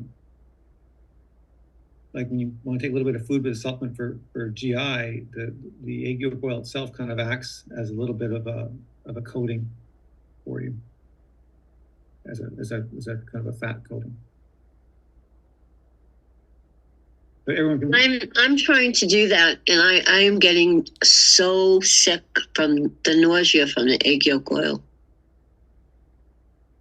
Yeah. Alone, like not on an empty stomach. I mean, I'm still doing it on an empty stomach. If it's going to have that much benefit, I mean, it's not like I'm completely bedridden. You might want to just try chasing with a little bit of coconut milk or something. I'm welcome to all your suggestions. I've been told over and over again that I'm not allowed to give taste recommendations to anybody anymore. You're not able to what? To give taste recommendations to anybody. because You can tolerate everything. I'm not a reliable source of. What Corey does is he's found that the little sour gummies are like the perfect chaser. So when he takes his egg yolk oil, he has one of those little sour gummies right afterwards. Thanks, Tracy. You know Because what works actually? I is need that. That juvenescence ketone cognitive switch. It's a nice creamy texture. Oh, I have it. And so if I take the egg yolk oil and then I take half a bottle of that juvenescence product, that might chase the. And okay, that's palatable to me. And warm it up. Like you got to warm the egg oil up too. Warm it up. Okay. Yeah, warm it up. Oh yeah, yeah. If you're not warming it up, warm it up. I thought I would degrade it, so that this is really good that I asked that question. So I will not degrade it. Okay. No, you can warm it up for sure. Okay, great. Thank you. No, it's and people share their experiences. Everyone's going to have their own little quirk. Because again, that's the whole point. Like, it's what's the point of having a product that's medically relevant if no one can stomach the damn stuff? So that's so there's you have to solve practical problems. So how many egg yolk do you have to really use to make 1 teaspoon of egg yolk oil? Because sometimes the patients ask that. Well, I don't know. I didn't do the math on it exactly. I think it's a couple eggs, 2 or 3 eggs per. It's the issue is because I've worked with the egg yolk powders in the past, and it just doesn't seem to have the same effect. So we need to get the oil bypasses the digestive process. So I don't know how many egg yolks are actually in there. Probably, I don't know exactly. Maybe a few. So. And is oleic acid is added to it, or it's only powder? It's already in it because the extraction procedure takes fresh egg yolks. They're just freeze dried egg yolks, and then these egg yolks are extracted with 100% ethanol. So we're actually pulling out all the phospholipids and the triglycerides in the egg yolk oil. So it's naturally got the fat composition of an egg yolk, and it contains all the fat soluble vitamins in that egg yolk as well. So it's pulling and what happens is we precipitate out the proteins. So you get rid of all the proteins and all the water soluble stuff, and then you have this pure oil, and that is what gives it its punch. And then we just. So how do you remove the ethanol from it? We just evaporate it under vacuum. Oh. So and then we add extra vitamin E, vitamin D3, K2, CoQ10 to it afterwards to enrich it. Good fat soluble vitamins, so it's enriched in that, and we add the plasmalogen precursors to that. So some patients we have seen that creatine increases their serum creatinine levels. So then creatine? And the primary care really gets disturbed. Yeah. So I don't know about that for sure. So reduce the amount? I'm sorry. So there's no creatine in the egg yolk oil. No. I mean, this is a different question. Oh, sorry. One of the recommendation was that in the nutrients you give the creatine to the patient along with the NAC and coenzyme Q10 and carnitine and soy lecithin and etc. So. Right. So I'm a big believer in creatine for basically everybody over 50. It's your body makes, like I said, a fair bit of it. To me, creatine is up there with phosphoproteins and lipids. It should be part of your basic everyday routine. And some people need to dilute it and take it during the day. But in terms of maintaining homocysteine and maintaining methyltransferase capacity, it's one of the easiest things. But like anything, if people have a tolerance issue, then you can try the creatine hydrochloride versus the creatine monohydrate. You can try to play around with the different types of formulations or do a more dilute version over long periods of time. Didn't she ask though whether if you giving it and their creatinine increases? I mean, I've had several patients where they've had low creatinines. I've started them on creatine, and their creatinines come up. So they've gone from 0.7 to 1. I'm not, and again, I saw a lady today who was a 76-year-old who's doing perfectly well, and it's like, she was 0.98. It's like, I think that's probably fine. Yeah, I actually target 1 to 1.1 in physically active females and 1.2 to 1.3 in physically active males.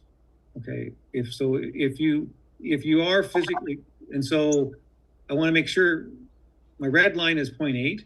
I don't want to see it dip below 0.8.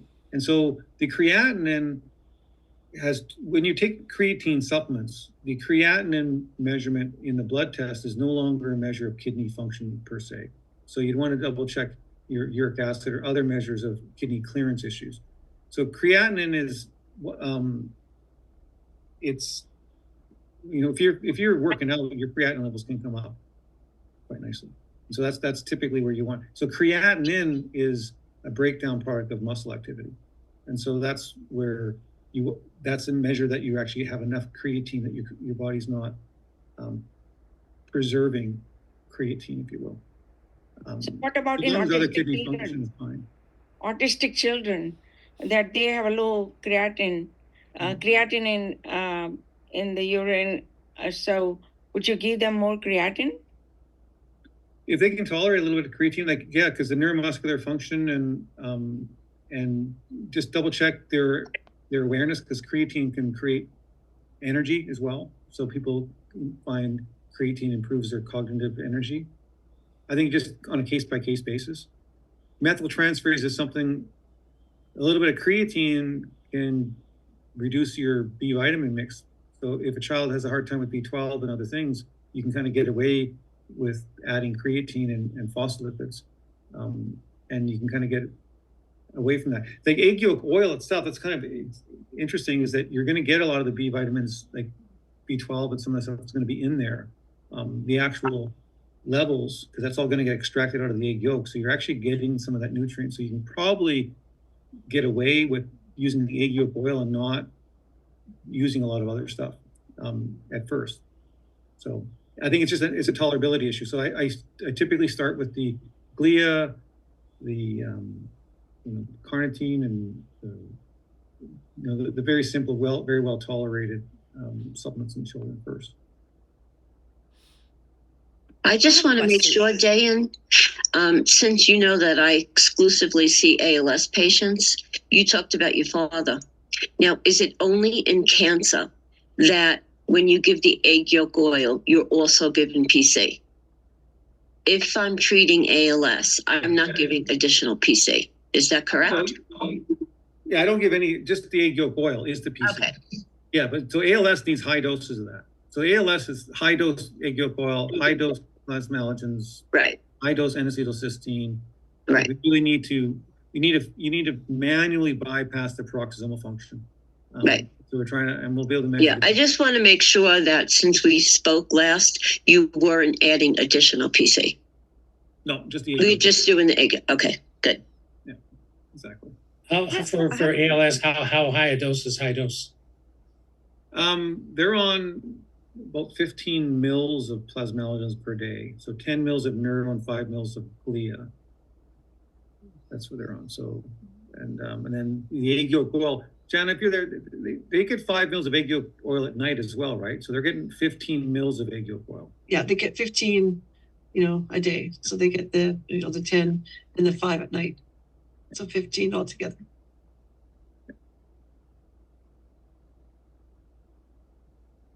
And we're going to look at other technologies. I'm interested in, because we saw with Marion the increased vascularization. So I'm actually interested in seeing, there's other things we can use, like the Katsu bands, for example, might improve blood flow circulation. So we'll start playing around with some other toys over the course of the year to see what we can do. But we need to be able to measure what we do. That's the challenge. Go ahead, Valsa. Yeah, I have a question. So in someone with a creatinine level of 0.5 or so, and I've been giving this individual 5 mg of creatine a day, how high can you go on the creatine to increase the creatinine? They're physically active, yet the creatinine is stubbornly low. That's a good question. I don't know, like from a sports physiology perspective, they can go to pretty high doses if you're really using it. Actually, I don't know if Betsy's still here. She knows more about that than I do. I don't know what the upper dose of creatine is. Because I'm typically not using it for performance enhancement. I'm just using it as a methyltransferase sink. Yeah, that's what I actually, it's because of your recommendation of having a But if they're taking creatinine. 5 grams of, I would check their homocysteine levels, make sure they're not way down at 4 or 5 or something like that. Because if they're really, really low, then you might need more, because there might be some sort of creatine biosynthesis issue in that individual. So they may need more than normal. Because when you're giving someone 4 to 5 grams, they're still making a whole bunch. So you're just adding to the existing pool. But if you have someone that has some inherent inability to make it, then you can add more. But if their other markers are fine, if their homocysteine and other markers are fine, I wouldn't go crazy on it. Long term, it should be fine. Okay, You can- no, I was just. You can front load those people also. I mean, some of the bodybuilders will front load for a week or 2 weeks. They'll do as much as 20 to 25 grams a day, but then cut back. Yeah, like you can get pretty high doses of the creatine. Yeah. The product I bought talked about using loading doses with it when you start on it. So it's like double or more. So yeah, I guess you can go ahead and go for that if you want to. Yeah, I was just trying to hit the target of a creatinine of 1. So just not able to get there, but maybe. Yeah, if they're as you were physically saying, the active and that's postings- still creeping down at 0.5, 0.6, that's interesting. And if you're giving her 5 grams, so you can try a high loading dose. Like, it's a question, is she gaining muscle mass or she's maintaining muscle mass? Yeah, that I don't know. I'll have to check, but just sort of. Do you But have to give the B vitamins with that or no? With the creatine? Yes. Well, I kind of do a blend, like the B12 and trimethylglycine and methylfolate, and the phosphocholine. So it's a blend.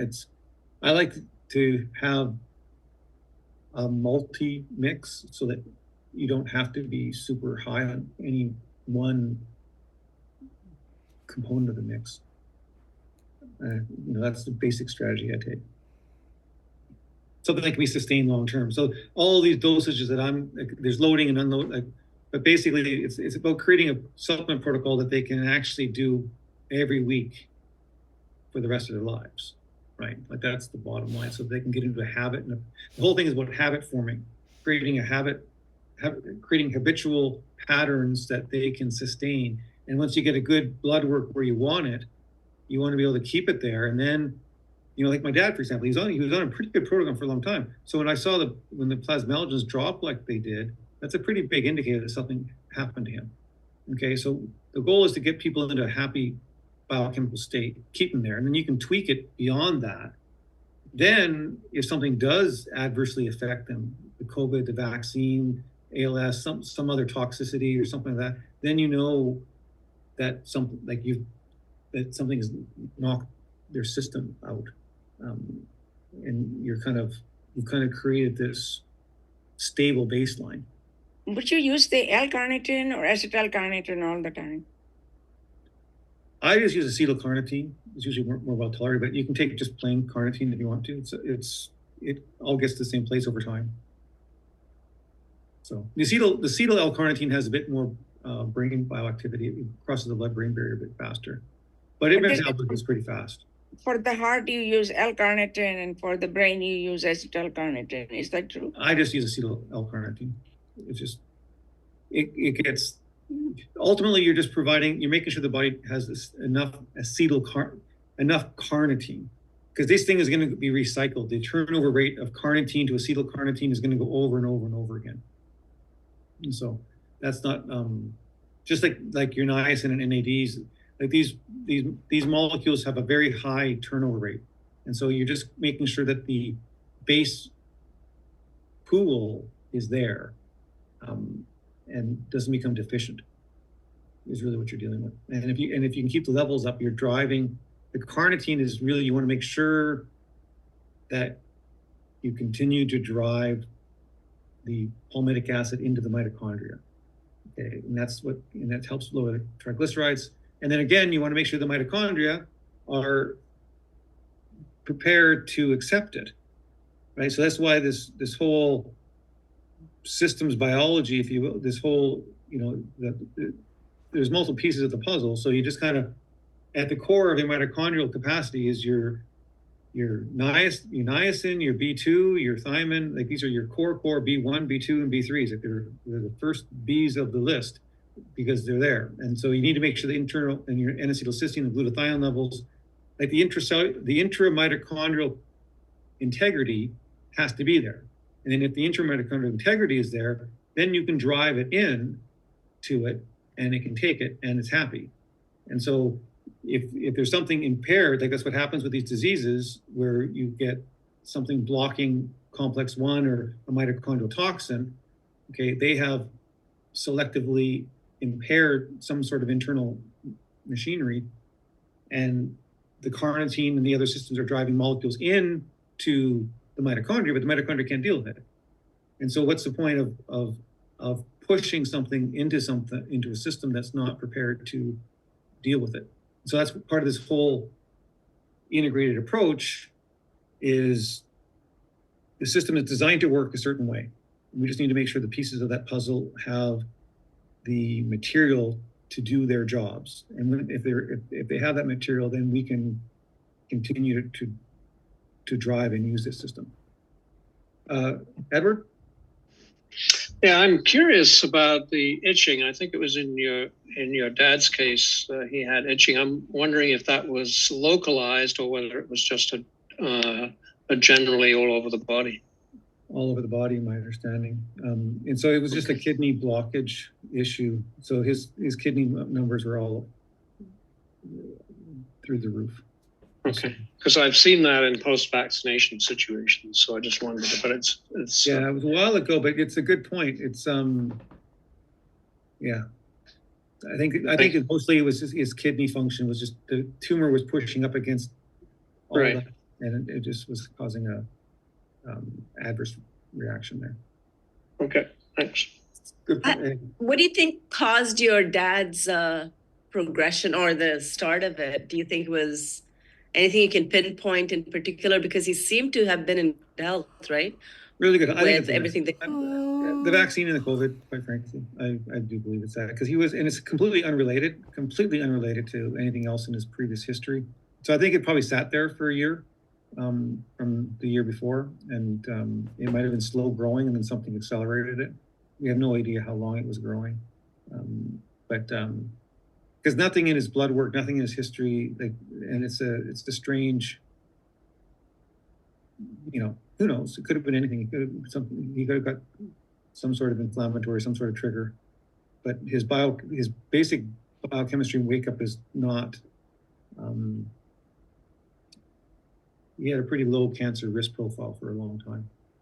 So I don't know. within your understanding of what COVID and maybe the vaccine could do to a relatively healthy individual, would you recommend like a prodrome scan at X amount after exposure to either? Oh, absolutely. So with the COVID, I presented extensively on that. So the spike protein, whether it comes from the COVID virus itself or comes from the vaccine, is kind of irrelevant. So it's the virus and the vaccine are just two different delivery mechanisms for the same thing, which is the spike protein.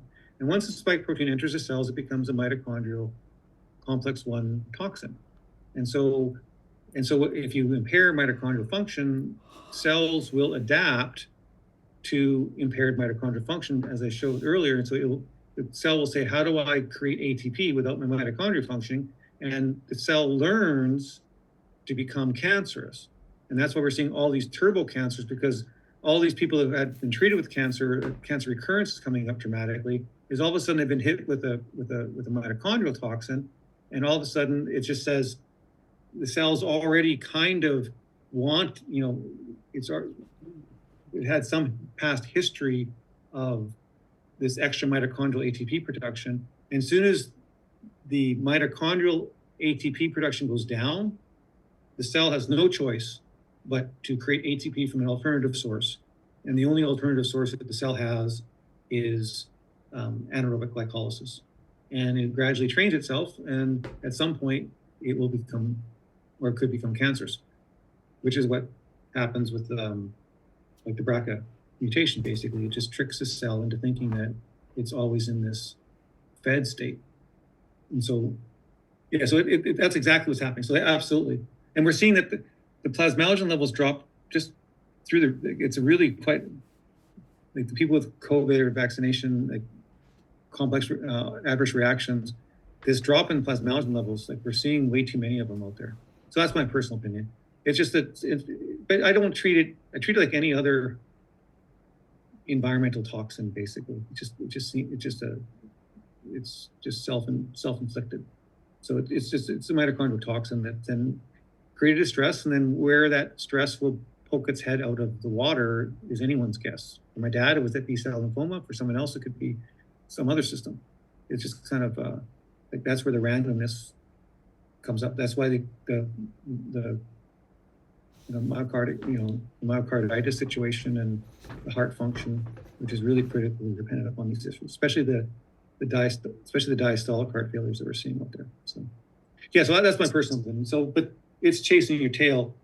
So I think the trick is to try to restore it, and we know we can. Like even so you're saying like, basically to optimize mitochondrial function, right? Just to sort of. Yeah, you have to restore it. You have to basically supercharge your mitochondrial function to get over it. It's like the Cooper's model for demyelination. So a very powerful neurotoxin. So Cooper's is a copper chelating, very reproducibly creates demyelination of the brain. Doesn't cross the blood-brain barrier, but very, very reproducibly causes demyelination of the brain. And it's a nasty, nasty thing. But if you pre-treat the animals, or even treat the animals in the presence of the Cooper's with the plasmalogen precursors that allows them to myelinate, so you're basically creating, excess capacity. Cooper's becomes completely benign. You can't even tell the animals are on it. So everything has an antidote. Like your body, the whole body has a system. It's designed to have certain maxes and minimums of operational integrity. And when something in an environment comes in and knocks us out of that, gets below our min or gets above our max of any system, then you're going to see that, some sort of consequence. You're either going to adapt to it or it's going to fail.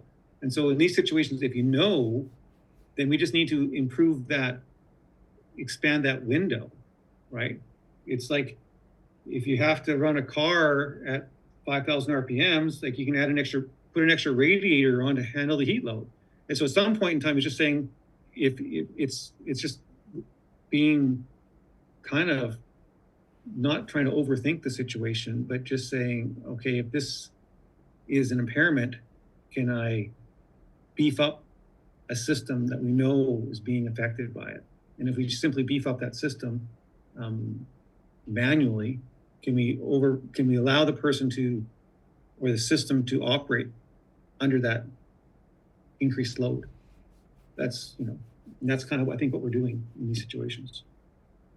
Thank you. Sometimes we overthink it. I think that's all we're really doing. One last question I have is that when you are stimulating the biogenesis of mitochondria with the normal cells, what happens to the cancer cells? Well, the cancer cells your cancer cell population is still going to be a small proportion of the overall load. And cancers that don't grow are irrelevant fundamentally, right? Like it's the growth of the cancer that will kill you. And so if there's no place for the cancer to go, if you strip the cancer of its environment to expand into, then it has no place to go. And through regular apoptosis, it becomes equivalent of having a flu or anything else. Like eventually, the apoptosis of the cancer itself, all cells have a turnover rate. So if the cancer can't go anywhere, and any cancer cell that dies by natural apoptosis, and if it's not being replaced, if it can't be replaced, it will shrink by just natural attrition. Okay, so cancers survive by growing. If cancers don't grow, they can't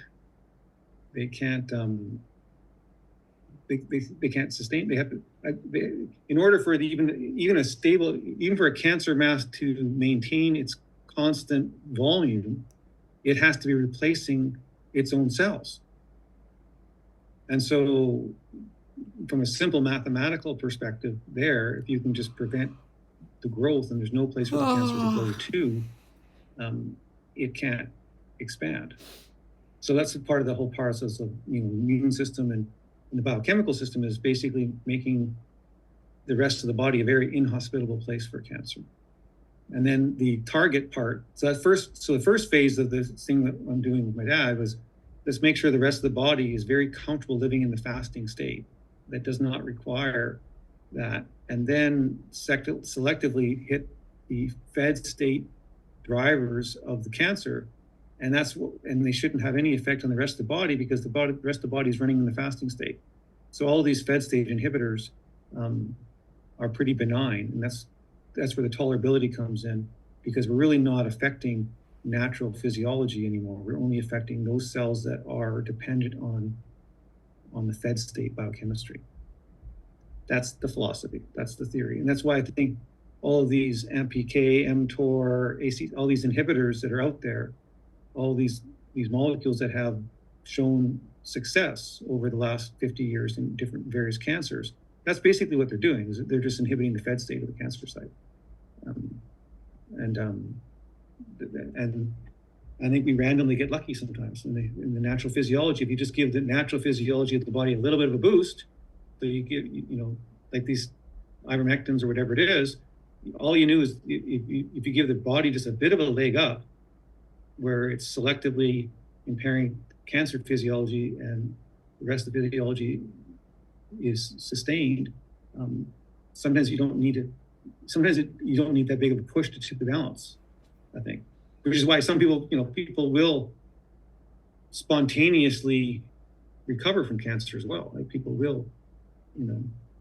So there are some physicians giving ivermectin dose of about 100 milligram.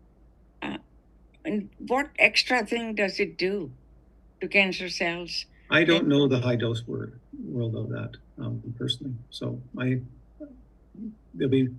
saw Christine pop on at one point in time. I don't know if she's still here. She has one of the more integrated cancer programs out there. But yeah, so I don't know the high doses of ivermectin on this thing. Just on ivermectin, we've used in the clinics for vaccine injury, we've used about 0.6 milligram per kilogram daily for long periods of time, and people seem to handle it quite well. Ted, you've been directly work with the patients on that. You've got comments?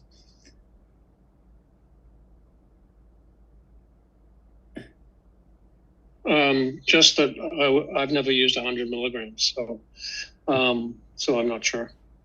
At that higher dose, all we've used is 20 or 30 milligrams per day over long periods. So it's very safe. Yeah. Very well tolerated. So we'll see what happens. I think, like, again, it depends on what you're dealing with. Like if you're using it as an antiviral, then you're going to need it for an antiviral load. Like you're going to want to deal with the load. Like in a cancer, you're not using it as an antiviral. You're using it as a MPK. And so we're just trying to tip the scale. But yeah, you're right. It's very well tolerated. So again, like I said, like I've studied cancer a lot on the underlying causes. This is the path we're taking right now. I'll let you guys know, but I'm always willing to learn more from everyone else. So, and we'll modify. We'll have a CT scan on the 7th of January. We'll see if we're making any movement. And as long as we're getting movement in the right direction, I like to go slow versus fast. I don't want to kill the cancer and the patient at the same time. So. Was your father vaccinated, Dan? Yeah, he got vaccinated back in 21. And then in 21? Has anybody used the doctor? He got vaccinated in October, and then he got COVID like 2 weeks after vaccinated. And then they vaccinated him again while he had COVID. Like, I can't believe how crazy this world has become from a virology perspective. But anyway, he had to travel. He was on an airplane or whatever it is, and they wouldn't let him on without vaccination. So. Did anybody on here ever use Dr. Berg's technique of cutting up nicotine patches to get the spike protein out? Has anyone used that? You buy low dose nicotine patches on Amazon. You cut them up in 6. You put them on as a patch. Dr. Ely uses that in his treatment. And how effective do you find that? It's sort of part of it's used on a fairly regular basis, considered a good thing. And then how would you know? Is there a test to tell that the spike protein is out? How would you follow up on that?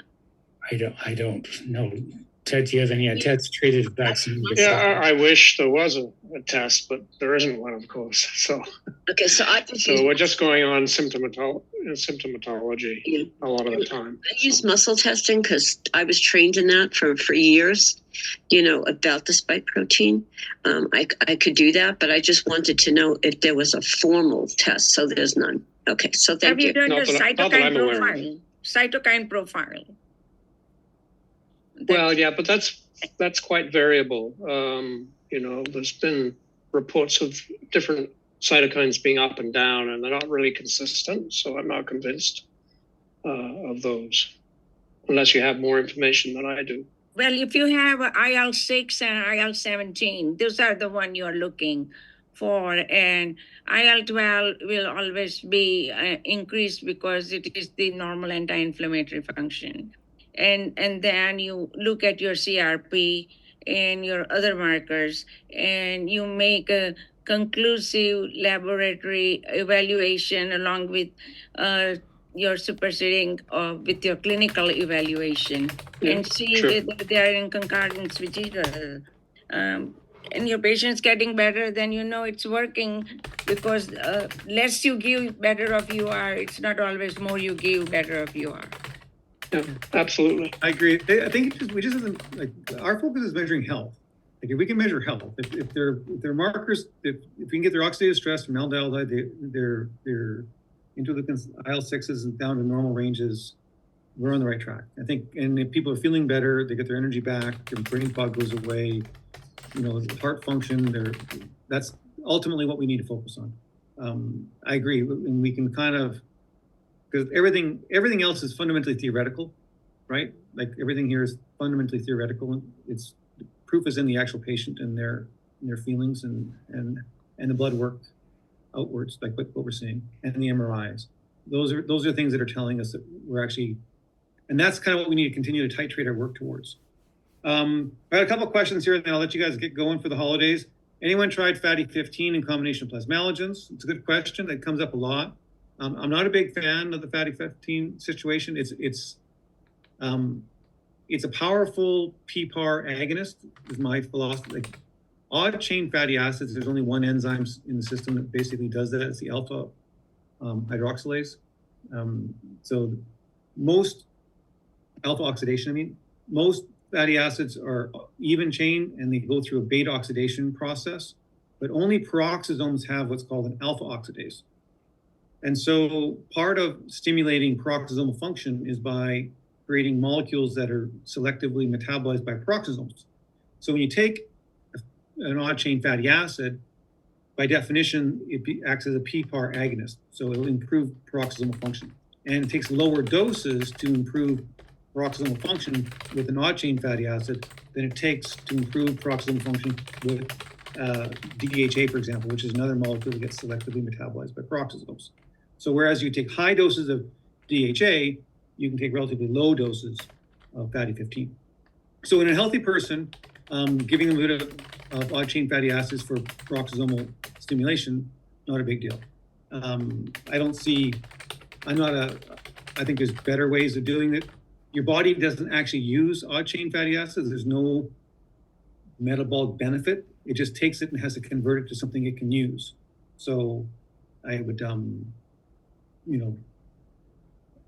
I caution against that, because you're just basically using it as a trick. You're basically, it works. I'm not against it in that sense, but I think there's other ways of doing it. Carnitine and red meat, supplements not necessary. I think it all helps. Absolutely. I think carnitine, good strong meat diet is advantageous. I still believe certain molecules, there's a benefit to concentrated levels, even your B vitamins, I think there's a pharmacokinetic benefit of actually being able to take certain molecules that's not through a digestible process, but actually gets a pharmacokinetic peak in your blood supply, so it can actually drive it into the cells of interest. There's a slight difference between pharmacokinetic delivery of supplements versus nutritional delivery of supplements. And I think that's why we see differences even with this egg yolk oil versus egg yolk powder.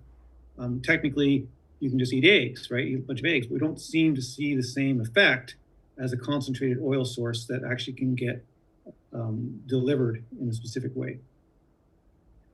Roundtable on addressing post-COVID and vaccine injury. I've done presentations specifically on the biochemistry of COVID and plasmalogen mechanisms and mitochondrial function. So there should be in the roundtable lectures there a whole section on that. And then of course, we may talk more about it at the time, but we've definitely seen some of that. Neurofilament levels, yes, actually that's very interesting. That's one thing with Lisa, with the MS patient. She was about 5 months into the plasmalogen therapy. She went to another MS clinic, and they did a bunch of blood work, and her neurofilament light chain came back at like 6.5 or something like that. Normal levels are 9. So neurofilament light chain is a marker of axonal degeneration. It's a pretty good one. I like it better than GFAP, for example. It's more specific.